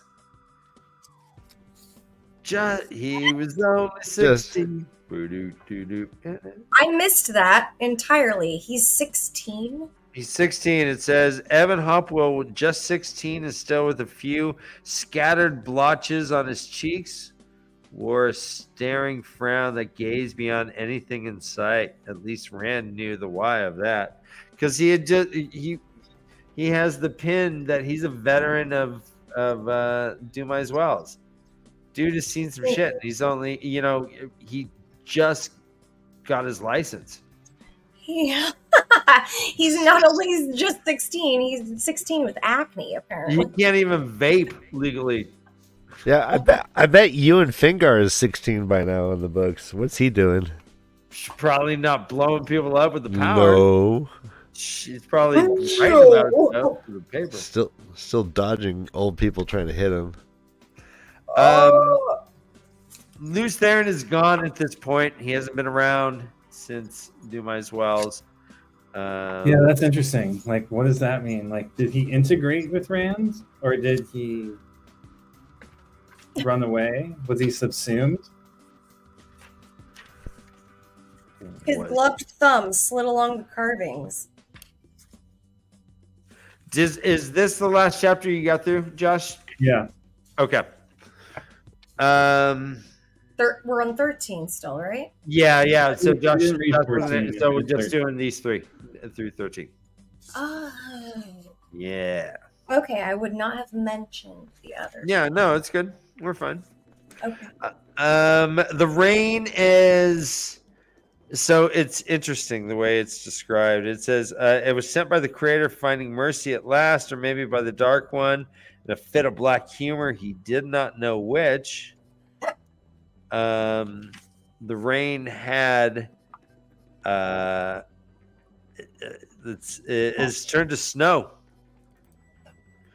Oh no, I'm sorry. It says no, I'm sorry. Fuck.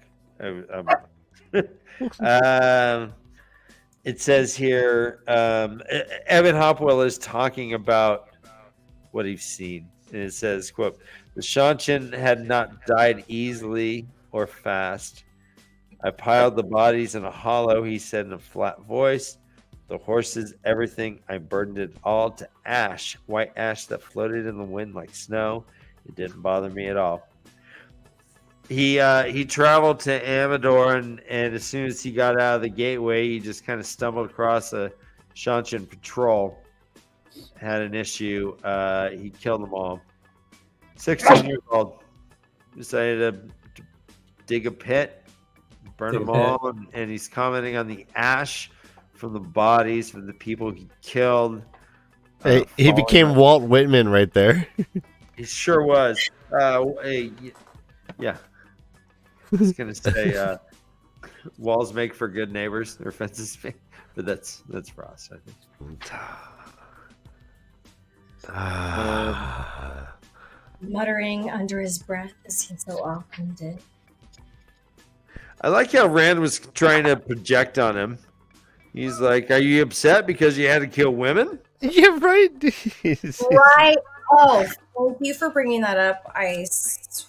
Yep. And Evan's like, no. Silent accusing eyes or something, right? Yeah, there's another thing. Rand is feeling like the eyes on him again. Josh, did you notice that? The Watcher, yeah. Is this a Morden? It's Morden? I think He's somewhere there. Yeah, hidden with the true power. I mean, that was what I said a few shows ago. I'm going to stick with it for now. Okay. Because we still, but I mean, I thought you mentioned Shadowhuron being. Shadowhuron is a possibility as well, but I think Morden is the Watcher. Okay. Okay, because I mean, he is like That's his kink. he's in a meeting with all these people. Yeah, it's just interesting. Because Rand's jumping around. He's traveling a little bit, so I guess maybe he's being tracked. Maybe he's following him around. I don't know. But essentially, Rand hears that the Shanshan are back. He's like, "Hey, this makes sense. Everything I hear. Good It job." could be a Golem. It could be the Golem or Greyman too, I suppose, right? But it's not paranoia. It is something or someone. Could be paranoia as well. Yeah, no, it's an option. Okay. Well, but then he talks about like well, yeah, I don't know. Okay. I don't know. Yeah, I don't know which chapter I'm. Yeah, you're right. I know. I saw you. Good catch. Good catch. So they go up to that where the trees are, where that rebel group is kind of hanging out. They ride up. They're like, there's a couple guys standing outside, a couple bowmen, kind of gnarly looking dudes. They're like, hey, I'm the Dragon Reborn. Either here's your options. Either you drop your weapons and you walk home, or you keep your weapons and you stay with me.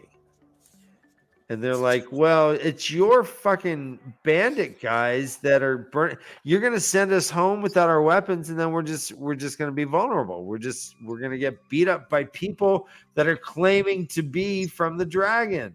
Get it, dummy? He's like, oh yeah, that's yep, that's what I said though.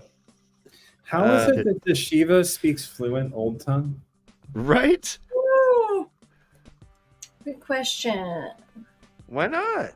It was just so subtly. I thought it was. Maybe I'm not remembering it correctly, but I mean, I thought I didn't reread this chapter like I did with the other ones, but it did feel like it was just a kind of subtly thrown in there. Not. Yeah.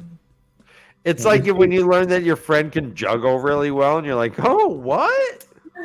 You're like, you've been pushing that he's got good looks the whole time, but then you're like, he's so handsome. He's got this amazing unibrow, and also like this weird facial hair that doesn't at all match his pubes or the top of his head. But he's bilingual. And he can juggle, and you can juggle, and it's fun. He's good looking. He says, hey, decide. You got until noon tomorrow. Peace out.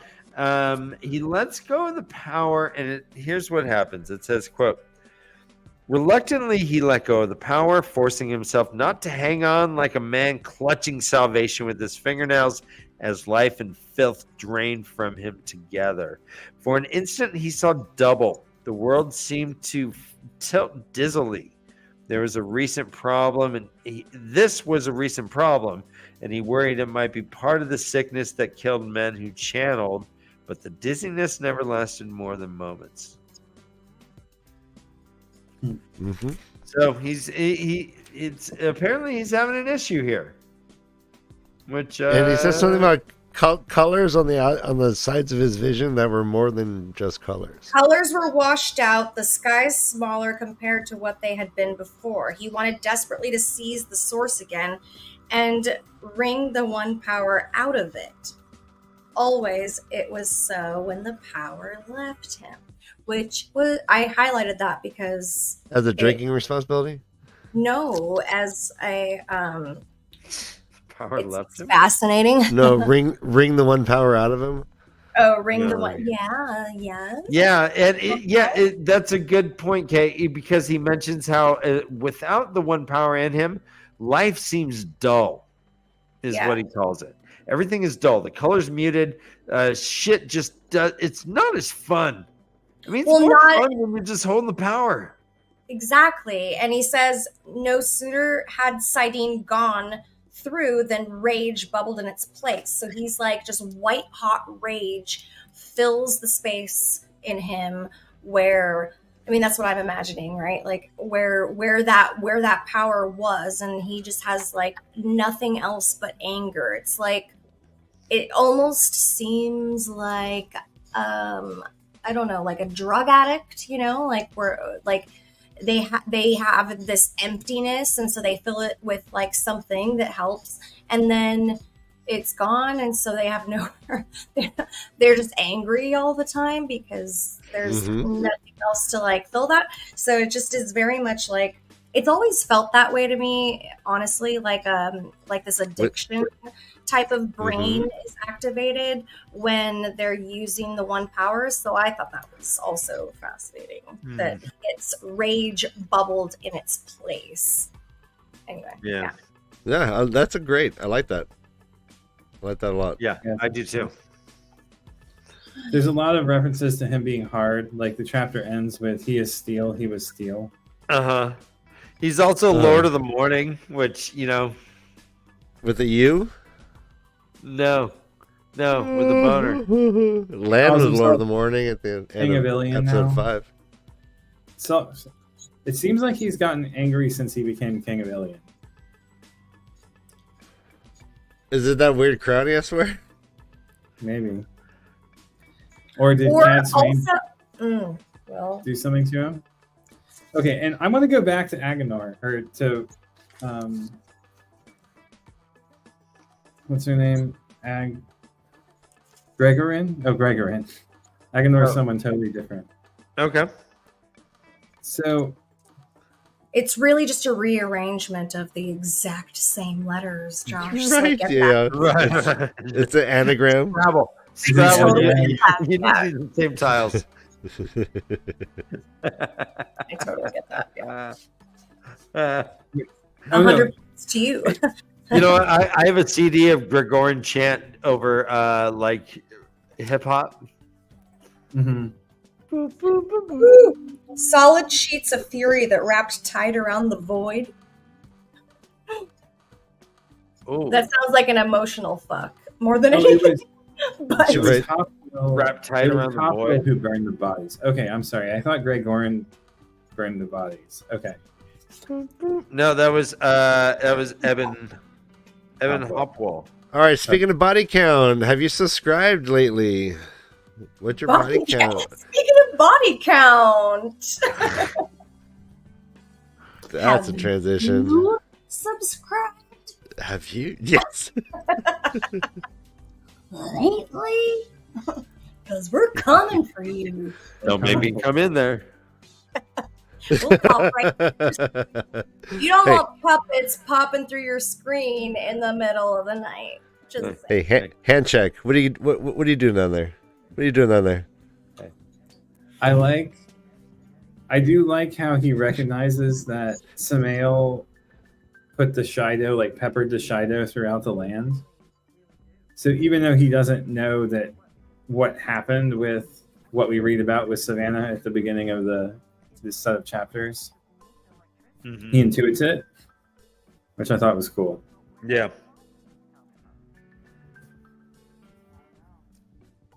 yes. Okay, just one more sentence that I found that I have to point out that like kind of just helps my point of the whole, anything. Anyways, the point I made before, right before I said this thing. Okay. The one with the drug reference, the brain fuck.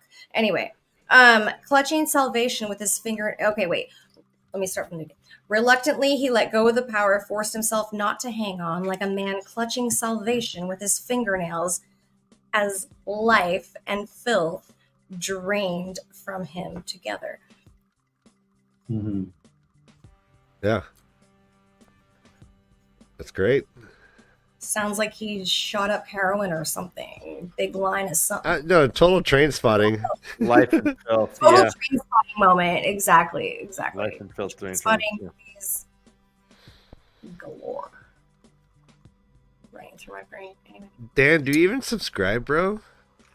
Yeah, I do. That's why it's like should prove it. I don't. For me. My mouth.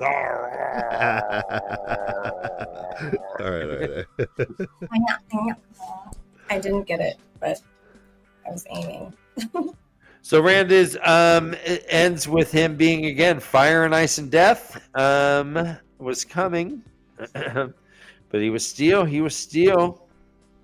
He is set to. But he was steel. He was steel. And I wish there would be a comma in one of those. I don't know. I feel like there should be like a. He was steel. He was steel. He was steel. Who was steel? He. He. Is there anything else in this chapter that we wanted to talk about, or any of those 3 chapters that we didn't really touch on? Can I just say one thing about the Oath Rod, though? The Oath Rod, I loved. Okay, so there's this weird thing where I wasn't sure. I don't know why I didn't have any like conception of what the Oath Rod might look like when it came to the show, and then I saw it on season 1, and I just was like, oh, okay, yeah. And now I'm for some reason like it's just become more clear in my head, but not because of that, because I've kept this, I feel like pretty much separate, other than like trying to, anyway, it doesn't matter. But them describing it as like ivory and glass, like a mixture between ivory and glass. And the way that they described it as like an intricate type of patterning, I think, is in some way pattern in some way. And it was really, oh gosh, that for me during these last chapters was like, oh wow, somebody did their research and they friggin' nailed it. Like that was a really nice. It's a really nice Oath Rod. That was a nice rod. The rod in the show wasn't smooth, and I liked how it looked. But it's certainly, I wouldn't describe it as being smooth.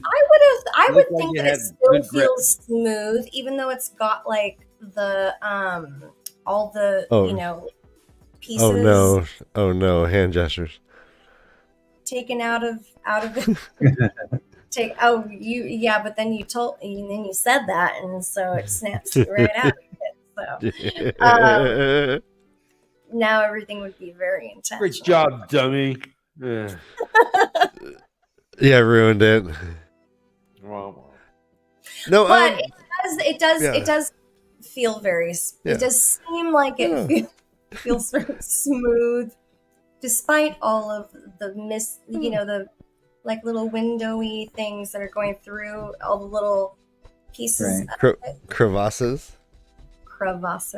It's like a little stained glass window, but with no stained glass. Yeah. But not. And ivory. How about ivory? We'll just leave it to the author. Ivory and ice. What did I say before? Brother, damn it, what you just did to her. She was saying she liked it, and you're like, well, it's not smooth, and you just threw her. She's like, damn it. Well, no, I mean, everything else, though, it's ivory and perhaps glass. I mean, no. Glass. We're good. We're good. Sorry. Yeah. No, we're good. No, you're fine, Dan. You're fine. No, you're fine. I think it's so, then they also describe the whole White Tower like that, too. Right? That's fun. Did I do it? Right.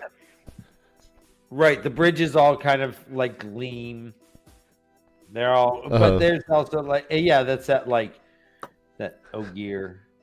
Did you say lean or gleam? Gleam. They gleam. Yeah. Well, sure. There can be a tilt or a curvature. They gleam. I don't think that. Every good Oath Rod's got a good curve.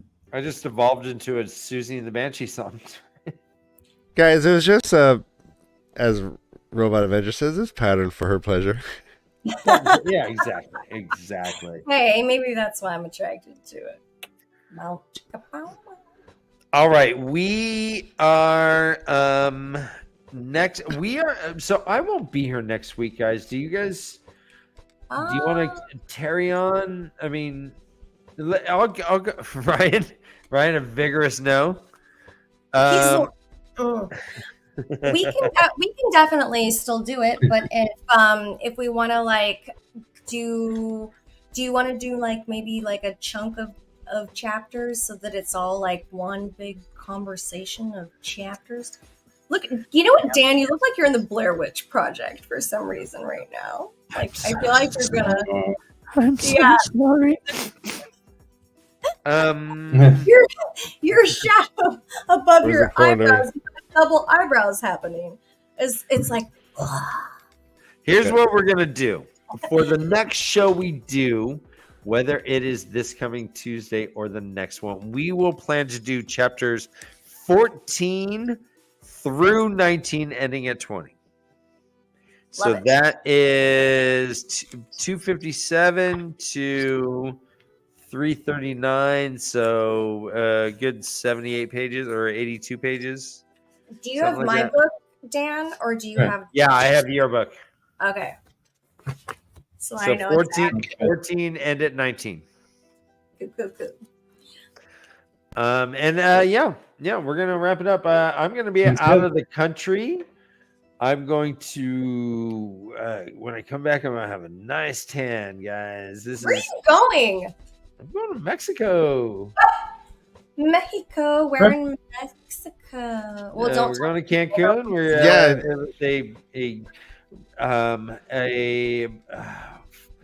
a Christmas / graduation gift to the twins. Like I don't know, almost 2 years ago, like 18 months ago. And we're like, oh shit, we better.